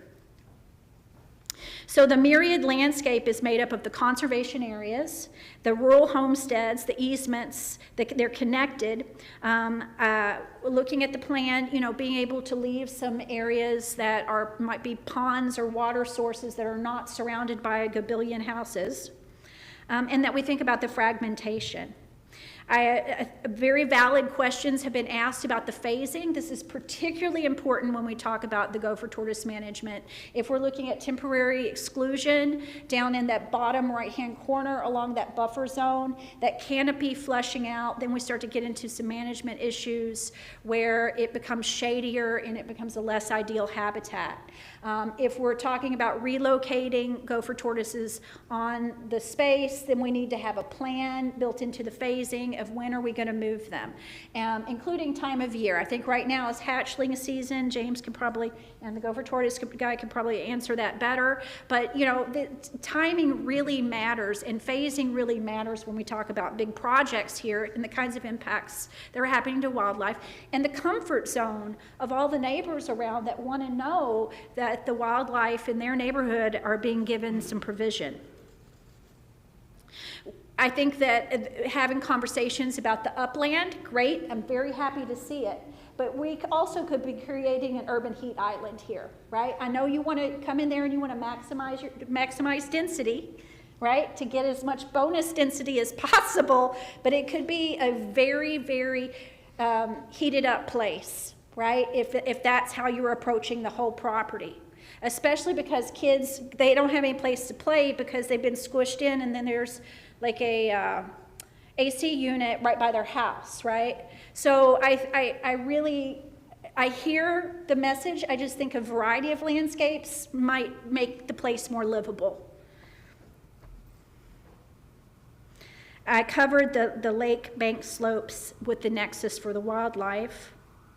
Again, staying away from the heavy equipment during hatchling season, restricting the heavy equipment in the gopher tortoise areas, including with the management. I think having that addressed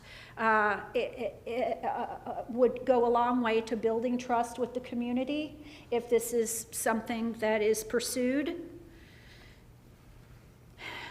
For land management, not trimming the cabbage palms, leaving snags. That's what's natural out in the country.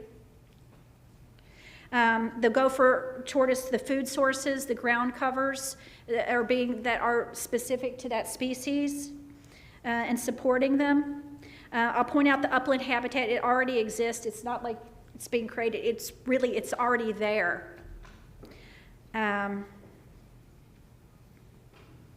In terms of the wetlands, there's a lot of focus about going in and removing the invasives. I will say this is an agricultural area, and that this is the bee nursery of our entire food structure of the whole country. People bring their bees down to this area to build up their hives, to take them out for pollination services all over the country.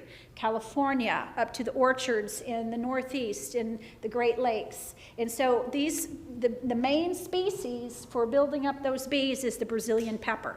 And there are some big operations up off of 31, and there was a lot of that over in Babcock, back before Babcock got developed, and a lot of it has pushed down into that 31 corridor, and that the management of the invasives can be problematic for some of the historical uses in these rural areas. I think it's worthy of pointing out. I also say that from a research perspective, that the water quality benefits of a wetland that is filled up with the invasives and a wetland that has just natives, there's no difference in terms of water quality gains. My husband has done research on that. I included it in the packet.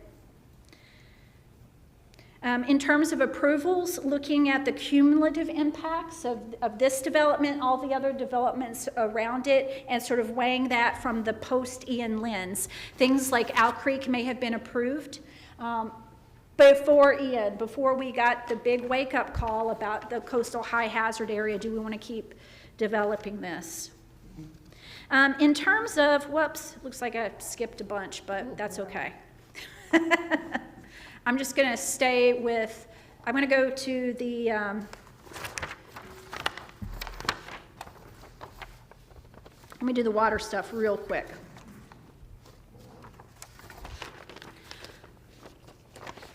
Looking at the surface water plan, again, it's not specific enough for me to be able to, or any of the public participants to be able to figure out what the impacts are. Looking at the outfall, I don't know where the outfalls are going to be or where they're going to outfall into, because those lakes are literally on the interior of roads and houses. So I don't understand how the system's going to work. I know there was a question about dry detention, so I specifically looked. It's about 2 acres of dry detention up in that top right-hand section, right in the middle. That's the only dry detention that is indicated on the stormwater map. I went looking for it. That's 2.8 acres and 74 acres of lakes. So it does not appear that these lakes are connected into part of an overall system. I don't understand how they're interacting with the tributaries as well. I will say that building these lakes gives a financial incentive to the developer, because then it becomes an income source for lakes management. It's like a whole industry and business. It's intensive, it can be chemical intensive, it's management intensive, and eventually that cost is going to be passed on to all the folks who are living in this community. In terms of funding for the CDD, it is considered a utility, so there are some financial reasons for continuing these lakes as a practice, though the ecological gains are few and the liabilities great, including the risk to physical health. The view amenity can be something you can add money to. People don't realize that it's going to be a liability over time. It's sold as lakefront property. I did include the TED Talk, the ticking time bomb, and some other literature that my husband has discovered through his research. The aggressive management that's required by them. These lakes may need to be fenced. If we're talking about a bus stop up on the small piece up here especially, you're talking about a boulevard, kids, yeah, it's something to think about.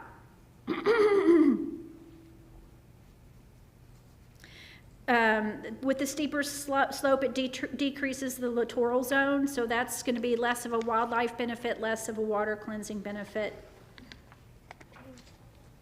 The lakes are saturated already, so in terms of recharge value, it's not like a dry detention area where it's open, it's wider, and it can recharge more effectively. In fact, it's like reusing the same coffee filter for decades. I mean, you're losing that benefit to it to act as a filter as it starts to build up sediment on the bottom. Then there's the resuspension of everything that has settled in it during storm events. My husband's research has shown that that these stormwater ponds increase localized flooding. They don't help localized flooding. The flooding, it comes from the lakes because they're already full during the wet season. And we saw that up in especially the Laurel Meadows area. Had a lot of flooding where people were genuinely perplexed about, wow, you know, we moved in and where's all this water coming from? So literally every bit of the lake except that one up by the front entrance, there are houses all around these things. It's just, we've moved past this as an acceptable design standard. We've gone beyond this in Southwest Florida. We're now at a point where overdevelopment is impacting our water quality. We need some new solutions that are informed by the most contemporaneous science. I'm happy to share all that information. There are also issues with nutrient seepage coming from the bottom of the lake. That's also been measured. My husband did some work on that for about 6 or 7 years ago. That the water that's coming from the ground into the lakes is also a problem. So now we're exposing wildlife to this increased nutrients and water quality. The lake pumping during the dry season is like the worst thing that can happen whenever people's wells are already stressed. So you get these, you get a cone of depression, which changes the localized water movement. So now the water is moving from all of these houses, right, to wherever the withdrawals are. We don't know where the withdrawals are because they haven't told us, but it's pulling everything into this system.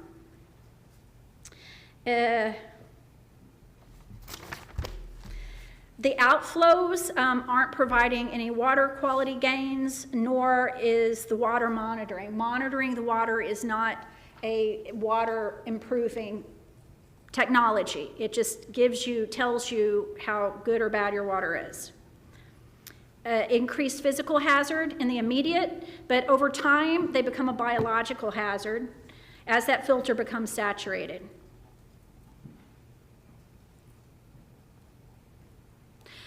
These ponds are also, we've got roads and houses, so lots of impervious surfaces and ways to introduce pollution into them.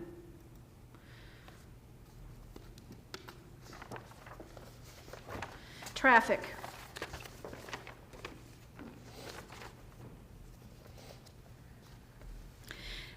So we have a serious intensification of use here. We're putting a lot of strain on this, especially these pods with all of these houses around them. And so when we talk about the intensification, we have a 2-lane road that should stay 2-lane. We've got our public water wells there. It's built into the plan. It's fundamental. So we can't make that road any bigger. It would totally ruin the rural character. But the development the whole area is immature for development. What happens when you come in and you start developing and then you're going to come back and add roads, then you got to pay somebody $500,000 to take 15 feet of their property. They go out there, they put a bunch of trees, you know, they declare something commercial and then they get a bunch of money. You got to dig things up, lines get ruptured, and things are being redone. That's what happens whenever you overdevelop in an immature area like this. So in the calculations for the traffic, we haven't really talked about the fact that things have changed. We got a lot of, on my little rural road is like delivery, Amazon, delivery, and they're driving fast, somebody new every week in a big box van, they're driving into the neighborhood. You have people coming in with the lawn trucks, you know, to do the lawn care. Things like that. So I think that the characteristics of that traffic really should be considered when we talk about the fact that we know we cannot expand this 2-lane road. That's not going to happen.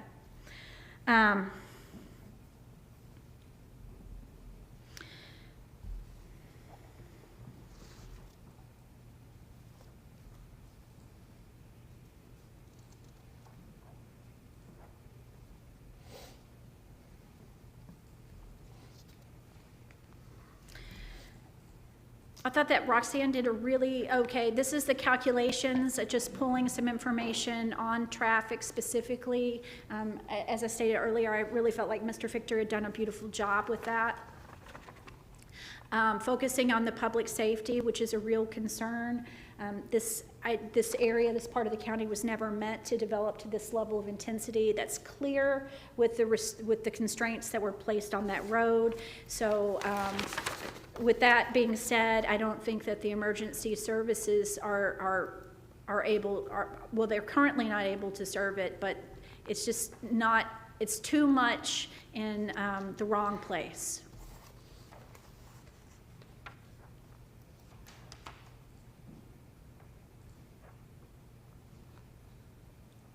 Again, that the conditions are sufficiently safeguarding the public interest, and that they're related to the impacts of the public interest. The conditions, as I'm seeing them, are more related to how can we find a way to grant extra density for Mr. Neal. Just quickly on the gopher tortoises, I really would thank the group for coming up with the prospect of having on-site gopher tortoise preservation. This is the direction that the management plan revision is headed. We definitely need to preserve those bloodlines for the survivability of the species and make sure that we are keeping our Lee County gopher tortoises in Lee County. We've lost so many of them, thousands and thousands of acres, large tracts like this have been converted with supposed environmental enhancements, and there's not a turtle to speak of, or tortoise, sorry. There's not a tortoise to speak of. And then we look to the citizen efforts, like out in Cape Coral, down in Marco Island, what East Lee Wildlife is doing, and all I can say is, you guys need to step it up. It's been a lot of development that's taken place here. In fact, Lee County has the second highest number of CDDs in the state, and I think there's a lot of responsibility on the development community to try to right that wrong. It shouldn't have gone down like that.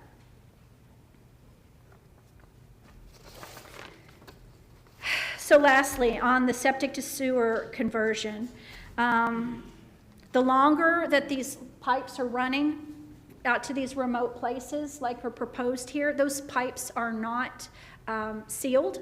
Water infiltrates into them. That's why, you know, so, and the longer that the pipes are down, the less efficient those systems are over time.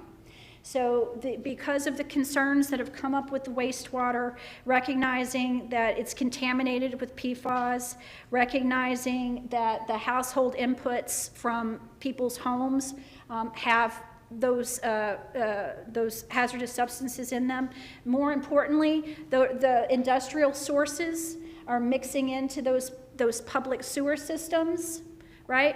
Then that water is also, massive amounts are coming in from infiltration. All of a sudden, we have all of this water that now we're taking out of the water budget, not knowing how to deal with it anymore, not knowing how to manage our biosolids, and looking at having to ASR inject it, right? So I know that we're at a critical point in the development of our county as we're grappling with this and trying to figure out how we're going to manage this issue going forward.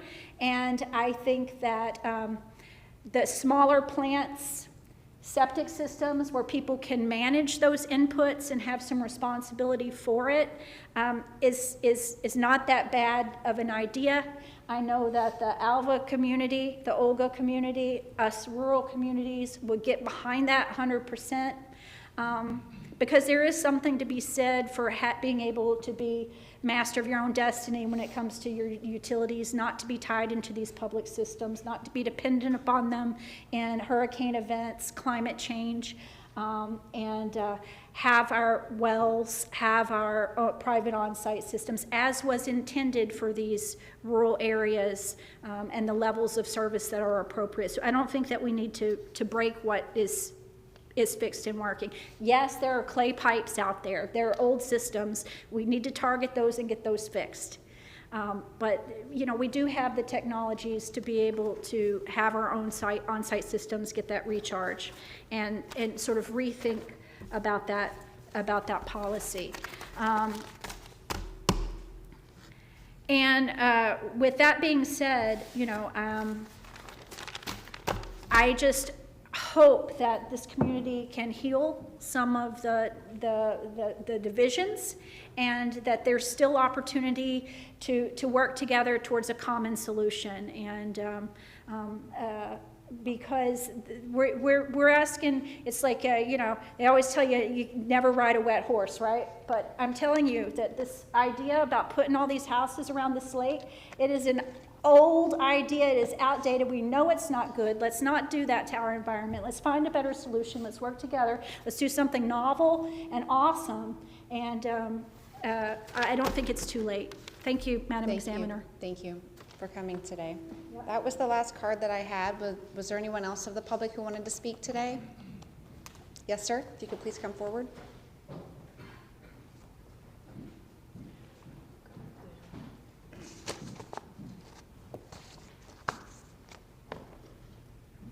Good afternoon. Good afternoon. I'll keep this short. I represent the owner of the 160 acres at the end of Duke Highway. I could probably give Hang on a second. Vincent Dirk, Baraka. hang on. Dirk, can you pull the aerial up so we can see what Mr. Baraka is talking about? Yeah, the address is 13231 Duke Highway. It's the square that Trout Creek kind of bisects on the western side of the project. Currently don't have any specific comment. Just wanted to, I think you've heard about all the comment we can hear from both sides, experts, lay people, concerned citizens.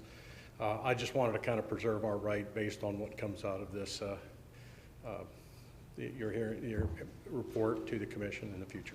Just want to go on record. Okay, thank you. Thank you. Is there anyone else who wished to speak today? Okay, then we will close public comment and come back to the applicant and the staff. How much time would you like to break before you begin your rebuttal? Or did you want to start today? Did you want to call any rebuttal witnesses We today? have a couple witnesses that may have future scheduling issues. Okay. I think they'll be relatively quick. We won't be past the 4:30 time.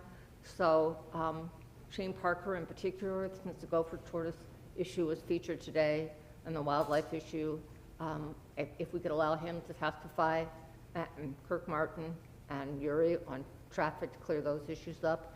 Everybody else would wait until the next day to have a more coherent presentation on the. Do they need a moment before we begin their rebuttal testimony to collect your notes, or you're ready to go? Are you ready? I'm ready. Okay. Okay, thank you. And just to be clear, has the staff and applicant, have you chosen the subsequent hearing date for the third day if we go into that? You have a date?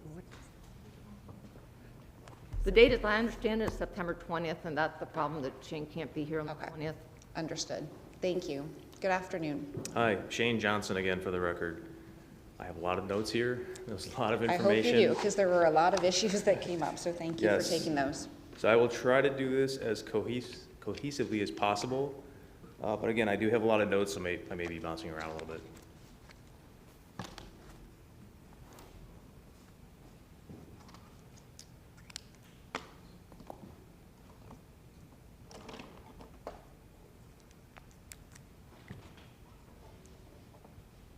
Is this our presentation? No, that's staff's. Yeah, pull up ours. Which one's ours? Dirk. Do you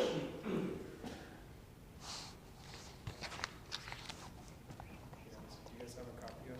Is it on here? Yeah, that's good. Yeah, we'd have a copy of it. I don't think it's up there. If not, I could pull up We have it. Miss Ellis's, which was her presentation that was just up. That's the PDF on the far right there. Right here. Okay.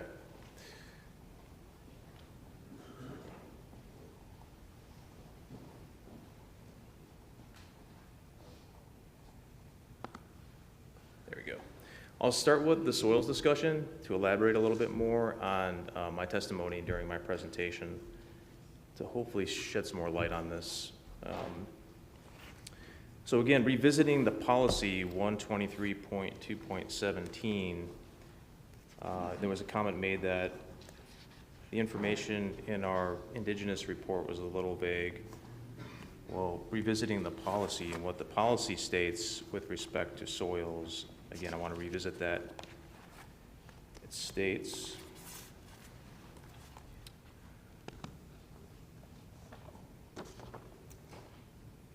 the land where creation and/or restoration of indigenous rare and unique upland habitats will occur must contain the soils needed to support the establishment and success of the indigenous rare and unique upland habitats. Well, nowhere in the policy is it specific to certain soil units or soil types, but I think it's generally accepted, and staff may agree or disagree, that in order to create uplands, we have to have soils that are relatively well drained, okay? So I think from a conservative standpoint, we're proposing to use soil types that are sandy or a mixture of sand to allow that to occur. Because if we have soil types that are impermeable or have a layer that doesn't allow for the permeation of water, then you're not really achieving potentially your upland habitat type. So that's kind of our approach here, and I want to expand on that a little bit. So we're talking about, relatively well to moderately well-drained soils, sand or a sand mix, to achieve the specific rare and unique target habitat types we're trying to achieve here, which is oak hammock, primarily live oak and cabbage palm, and pine flatwoods, which is primarily slash pine here in South Florida. In those species, live oak, cabbage palm, and slash pine, they're all very highly adaptable species in Florida. They're very common. The mature forms of these and habitat form are becoming more rare because uplands have a lot of development potential versus wetlands, which are more regulated. So common, yet unique, and becoming more rare in their mature form habitat-wise. So there was a comment made about pH. These are species, especially live oaks and cabbage palm, are very highly adaptable, can exist in a wide range of different pH levels. Slash pine, a little different, likes more acidic soils, but still very highly adaptable, can be found in a variety of different conditions. So this graphic that you see on the screen was from our Indigenous Management Plan.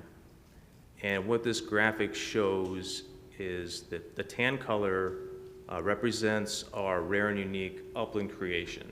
That's about 300 acres. And this graphic shows the USDA soil units or soil types across the project, so you can see which soil units overlap our proposed rare and unique creation. And so I just want to focus on, of the 12 that are listed here in this table, focus very quickly here on 4 of those soil types. That's Unit 13, Cypress Lake Fine Sand, Unit 28, Immokalee Sand, Unit 33, Oldsmar Sand, and Unit 144, Calusa Fine Sand.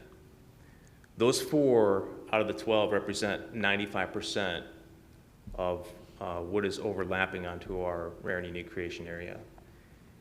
So all of these soil types that I just listed off, these 4, contain existing rare and unique vegetation. It contains live oak in the canopy with cabbage palm and slash pine. So just want to point that out. The first 3, units 13, 28, and 33, are listed in their description by the USDA as poorly drained soils. However, they do contain the rare and unique habitat types that we are trying to achieve. So again, we're trying to be a little bit more conservative by saying we'll try to use sandy mixtures, sandy soils and sandy mix soils to achieve our upland rare and unique habitat. Unit 44, again, the last one, Calusa Fine Sand, is listed as moderately well drained. And that soil type, you can see the cursor, represents over half of what is overlaying on the proposed rare and unique creation, okay, all of this. So essentially what areas of the property that have received the dredge material from the river. It's categorized as moderately well-drained and does have the sandy components. So knowing that a lot of this material has to be moved around given its height, there will have to be an effort to basically utilize that top layer of sand in the rare and unique areas. But the point is the material's there. It's just how we, when we go into development and prior to planting, how we're conscientious about utilizing that sandy soil in the rare and unique areas.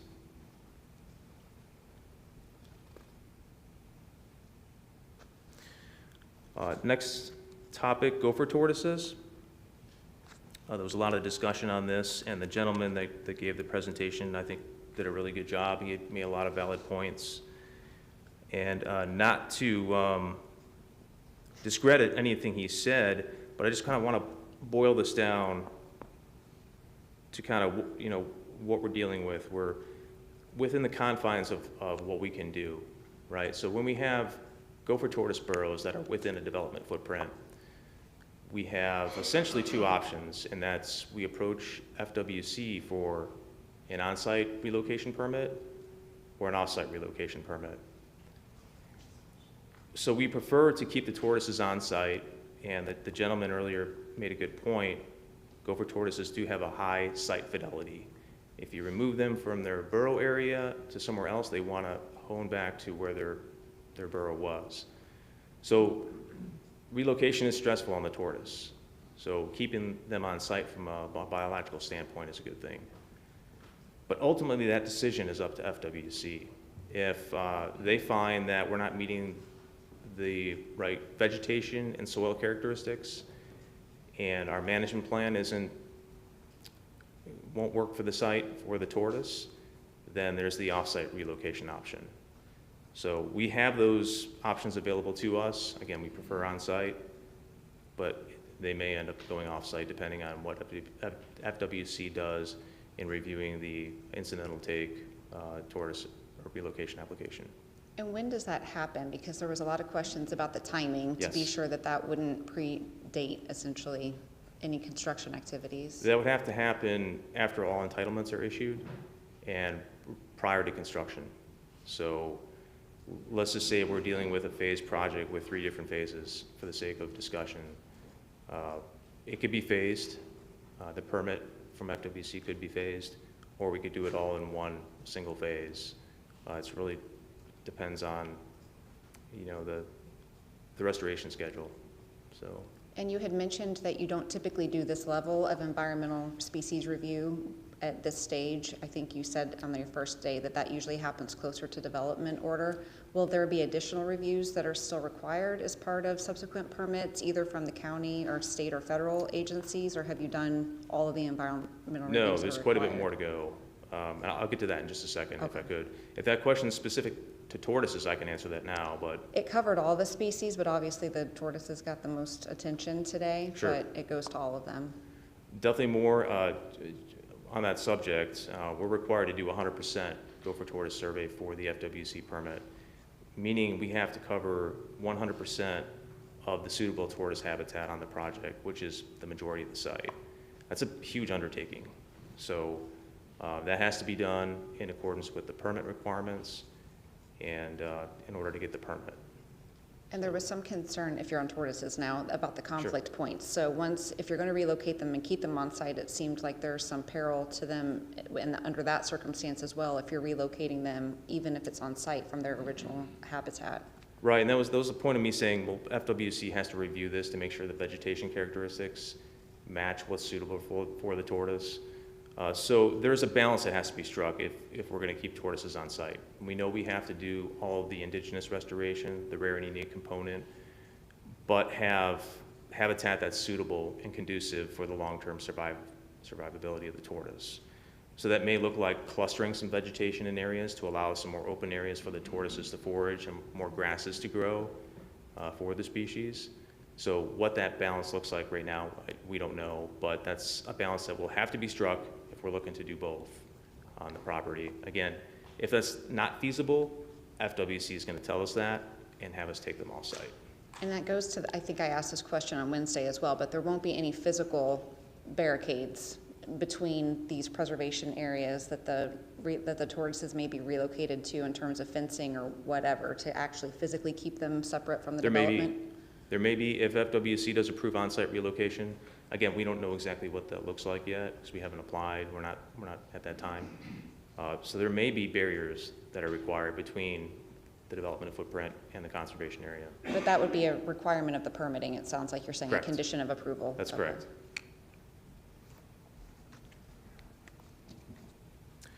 There was a concern about commensal species, gopher tortoise commensal species, such as eastern indigo snake, pine snake, and Florida mouse.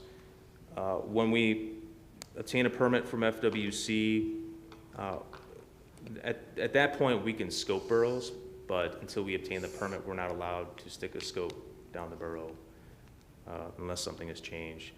But if we do happen to come across commensal species, there's protocol in the permitting guidelines and in the permit conditions of the permit that's issued by FWC on how to handle each individual species. So just want to point that out.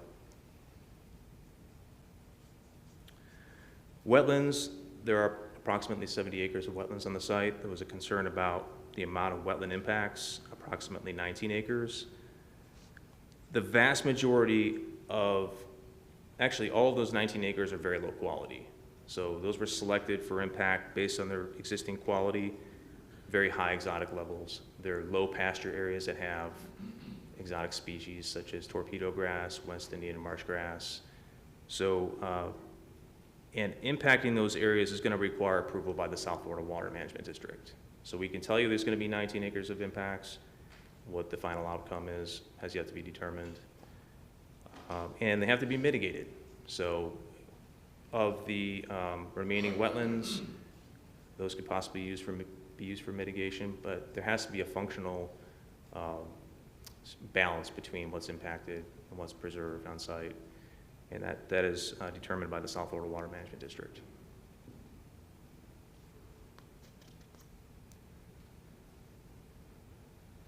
Getting back to more species. So there's a question about when we conducted our general protected species survey for Lee County, when that was conducted. Again, that was a 2022 survey, but I think the question was more geared toward time, like what time. So our report indicates it was conducted during daylight hours. That's generally 7 a.m. to 5 p.m. But we did do, not for the zoning effort, but anticipation of environmental permitting, and I mentioned this in my presentation, species-specific surveys for crested caracara, red cockaded woodpecker, and the Florida bonneted bat. That those hours vary. Some are in the morning, some are in the evening, so we have spent a significant amount of time on the property with not only the general species survey, but these other species-specific surveys.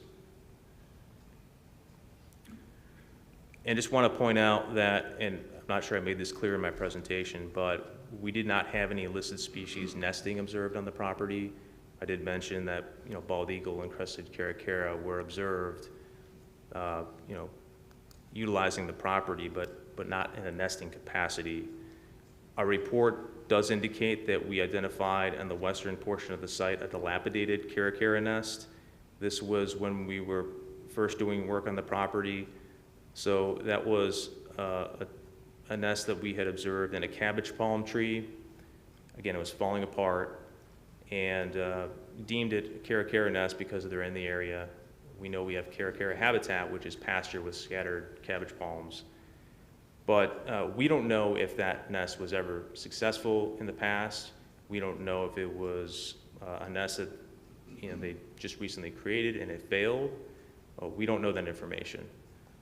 But in our species-specific caracara survey that we conducted, again, in anticipation of environmental permitting, using the U.S. Fish and Wildlife Service survey guidelines, this survey was done in January through April 2024. We did not have any caracara nesting on the property.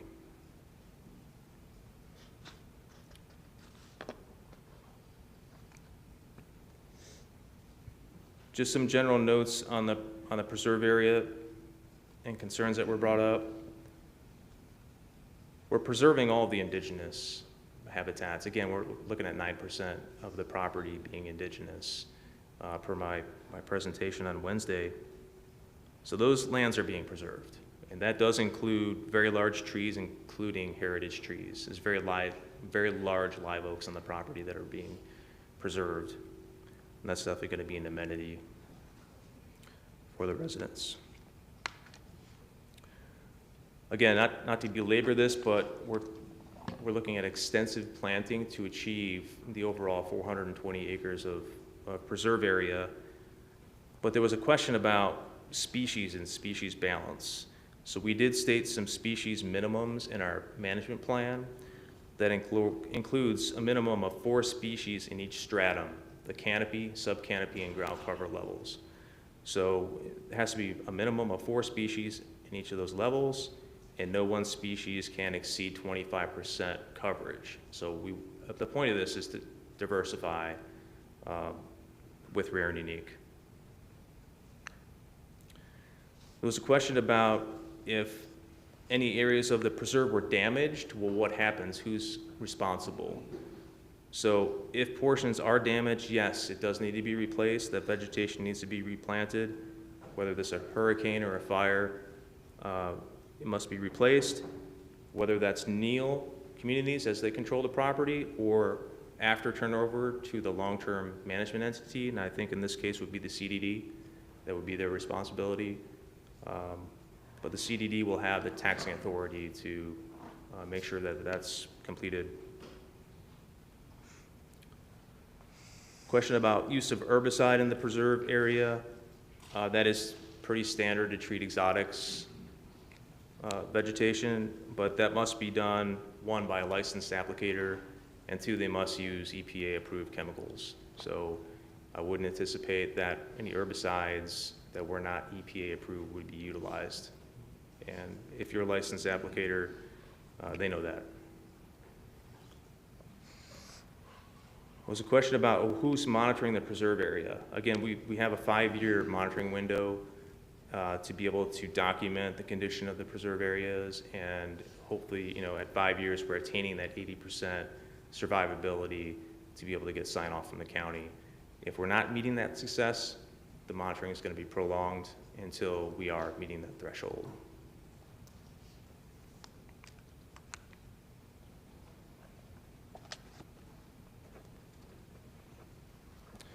I think that's all I had. Give me 1 second. Yeah, Shane, let me ask you a question. Have you worked on projects before where they've actually implemented restoration and creation of wildlife and rare and unique and wetland areas? Yes. And once or twice, about how many times would you say you've done this type of project? More than I can count. Okay. At this point. So my next question is, since you've had a historical basis with creation, restoration, and replacement, do you have an expert opinion as to whether or not those programs, when implemented, are successful and work? No, absolutely. From my perspective, as long as the maintenance is conducted the way it should be, they've been very successful. And did you sit through all the public testimony in this matter? I did. Was there anything in that public testimony that changed your expert opinion that this is an improvement to the vegetation and wildlife on the subject property? Nothing has changed my opinion that I've heard. Okay, thank you. One item that I had written down were about the wildlife corridors. I don't recall hearing anything about that. I think there was material in the record, but not testimony that was given. If you could briefly touch on that.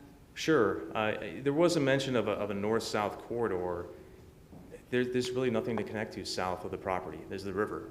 So I did mention that the preserve area, the overall 420 acres of preserve, is going to provide sufficient area for wildlife movement. I don't know if I would call it or characterize it as a north-south corridor because of the geographic restriction of the river being south. But I would point out that certainly the Trout Creek system and the buffers that are being provided, adjacent to Trout Creek, provides an excellent movement corridor. I mean, that's the most environmentally sensitive area of the property is Trout Creek, and the fact that it's being buffered significantly with the proposed project and the restoration is a really good thing. And then you mentioned the site-specific species management plans, and so those are going to be provided to the county, I assume, as part of the DO, but will they also be provided to additional agencies for oversight review? Yeah, the site-specific, they're not management plans, they're survey reports, but those are for environmental permitting. I mean, certainly if the county requests those as part of the development order, we would furnish those, assuming that they're completed at the time. But that's typically not something that the county would request at the DO level.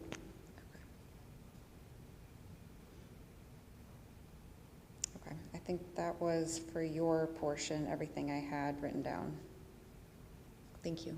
Did staff have any Okay, questions, by the way? Thank you.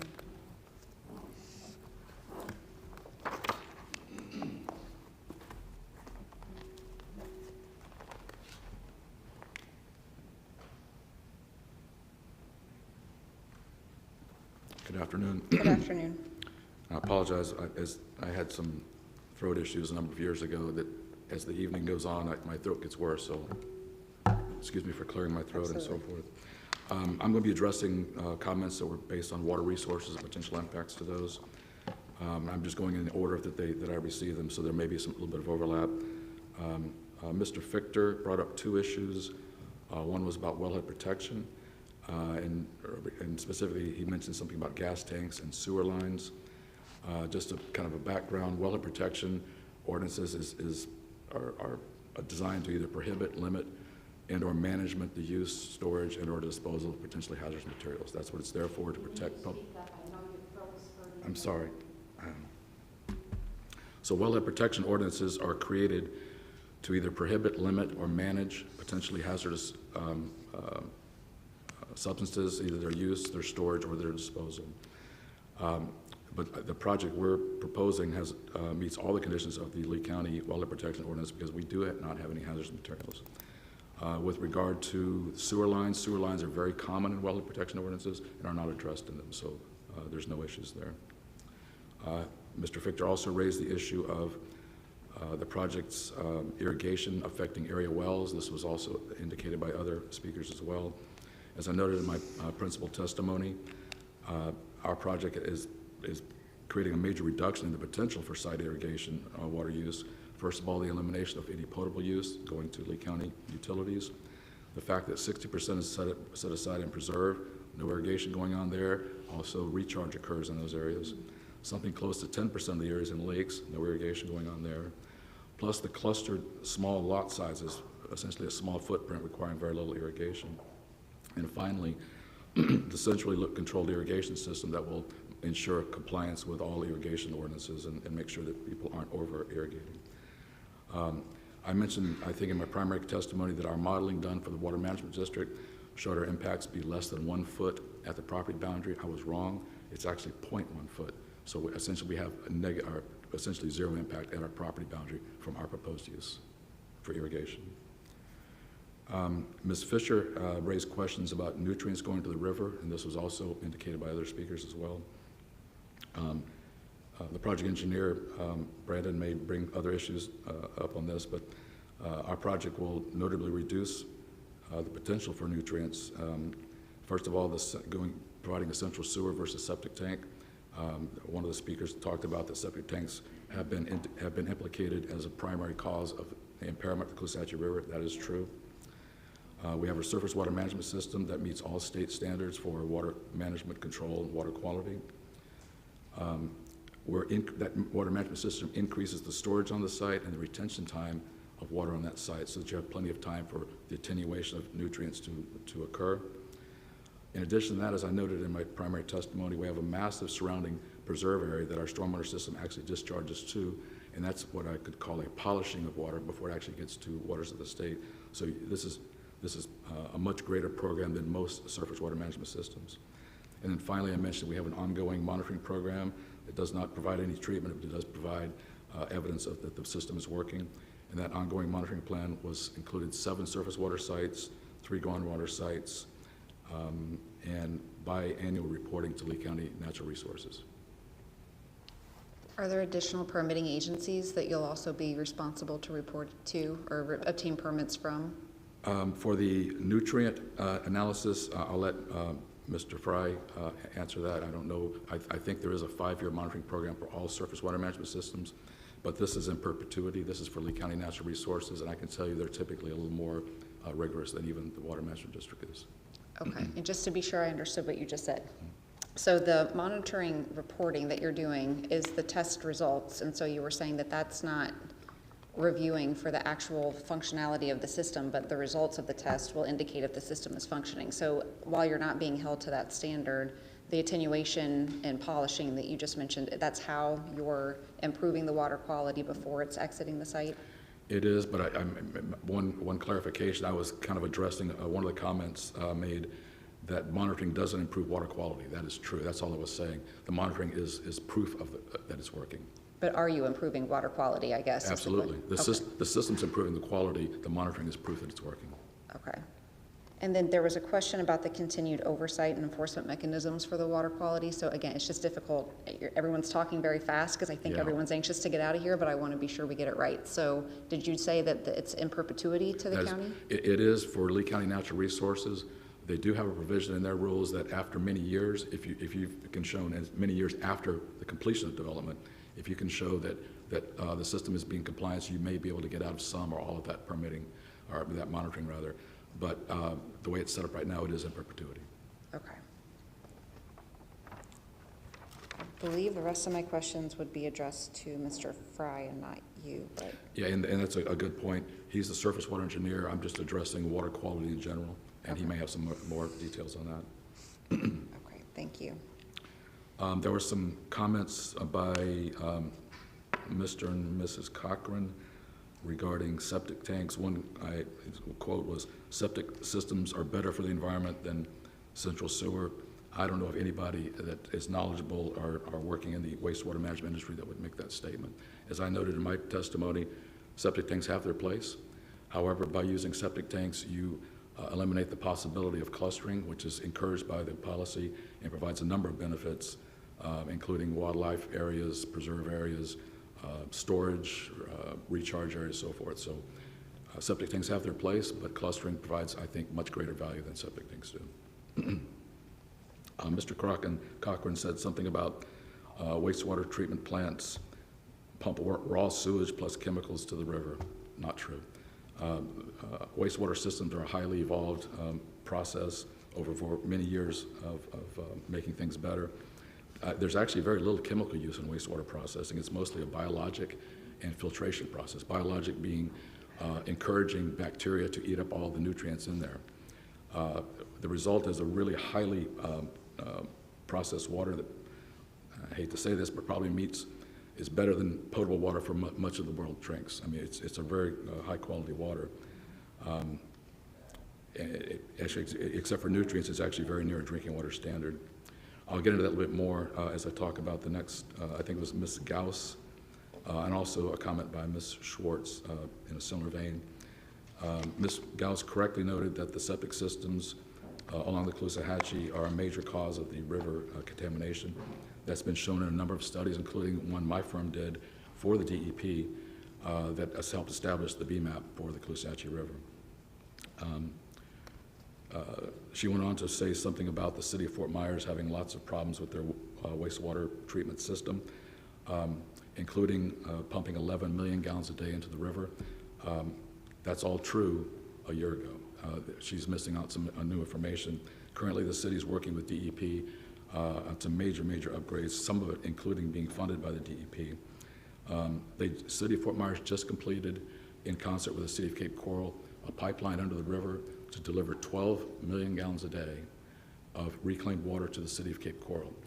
The reason for that is the city of Cape Coral has a currently expanding system with lots of demand for irrigation water. The city city of Fort Myers does not have the demand, but does have the supply. We made that connection. That project just was completed and was given probably the most prestigious award in the state of Florida as the project of the year for reclaimed water.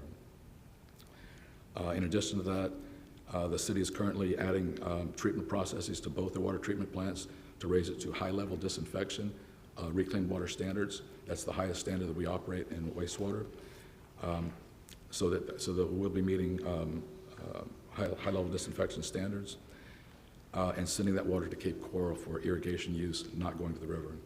In addition to that, they're currently in process of constructing 4 deep injection wells. These are injection wells down to 3,000 feet.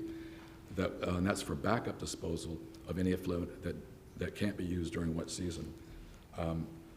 All these projects together will be completed by 2029, so that by 2030, the city of Fort Myers will have eliminated all river discharges. However, the septic tanks will still be, adding their water to the system, but there will be no wastewater plant or wastewater from central sewer going to the river. And that's all I had, unless you had other questions.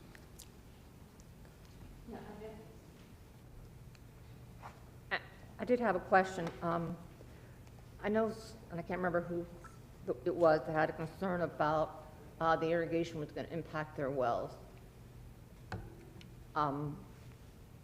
We would have to get a consumptive use permit, would we not, in order to put in the irrigation wells? We do. In fact, it's already been applied for, and it's actually been deemed complete by the Water Management District, just waiting on the ERP permit. And that's where we did the modeling of our proposed water use. And that's where we have 2 sandstone wells that their drawdowns are less than 0.1 feet at the property boundary. So essentially, we have no impact on other wells outside our property. And if the worst case scenario happened, does the applicant's handbook provide that, one, that you can't have an adverse impact on existing legal users, and if you did, you'd have to address that damage? Is that correct? It is correct. The district evaluates each potential water use for its impact to existing legal users, the environment, and the water resources themselves, and we have to meet all of those criteria. However, if anybody was to ever believe they have an impact from a new use, the district is their recourse, and the district will do an investigation and determine if that impact is caused by the new user. They have to mitigate that. Okay. Do you know whether or not a phase 1 environmental assessment was done on this property? Yes, there was one. There's been suggestions that there's existing contaminants. Did that phase 1 indicate that there's any existing contaminants? It did not. Okay. And I know you had an in-depth discussion about the monitoring, but you're going to have to do a baseline monitoring, correct? That is correct. There's a baseline monitoring of those same stations I mentioned, and then biannual sampling in perpetuity. So if there's an existing problem, would that be identified in the baseline monitoring? It should be. I mean, monitoring, obviously there are monitoring stations, so you're not monitoring everything, but we have quite a large array that met all the conditions of Lee County Natural Resources. And as I said, they tend to be very rigorous in their review of those monitoring systems. And again, should there be a problem, we don't expect one, but should there be, does that have to be remediated under all the appropriate rules? There is. I didn't mention it, but the monitoring program, it's a whole package that includes statistical analysis of the data, and if there's any exceedances, a resampling and an analysis of what the cause might be for that exceedance. And do you know whether or not Lee County has a fertilizer ordinance? They do. And does that ordinance limit the application of certain chemicals and nutrients? I believe it does, at least seasonally. I don't remember about the total magnitude, but yes.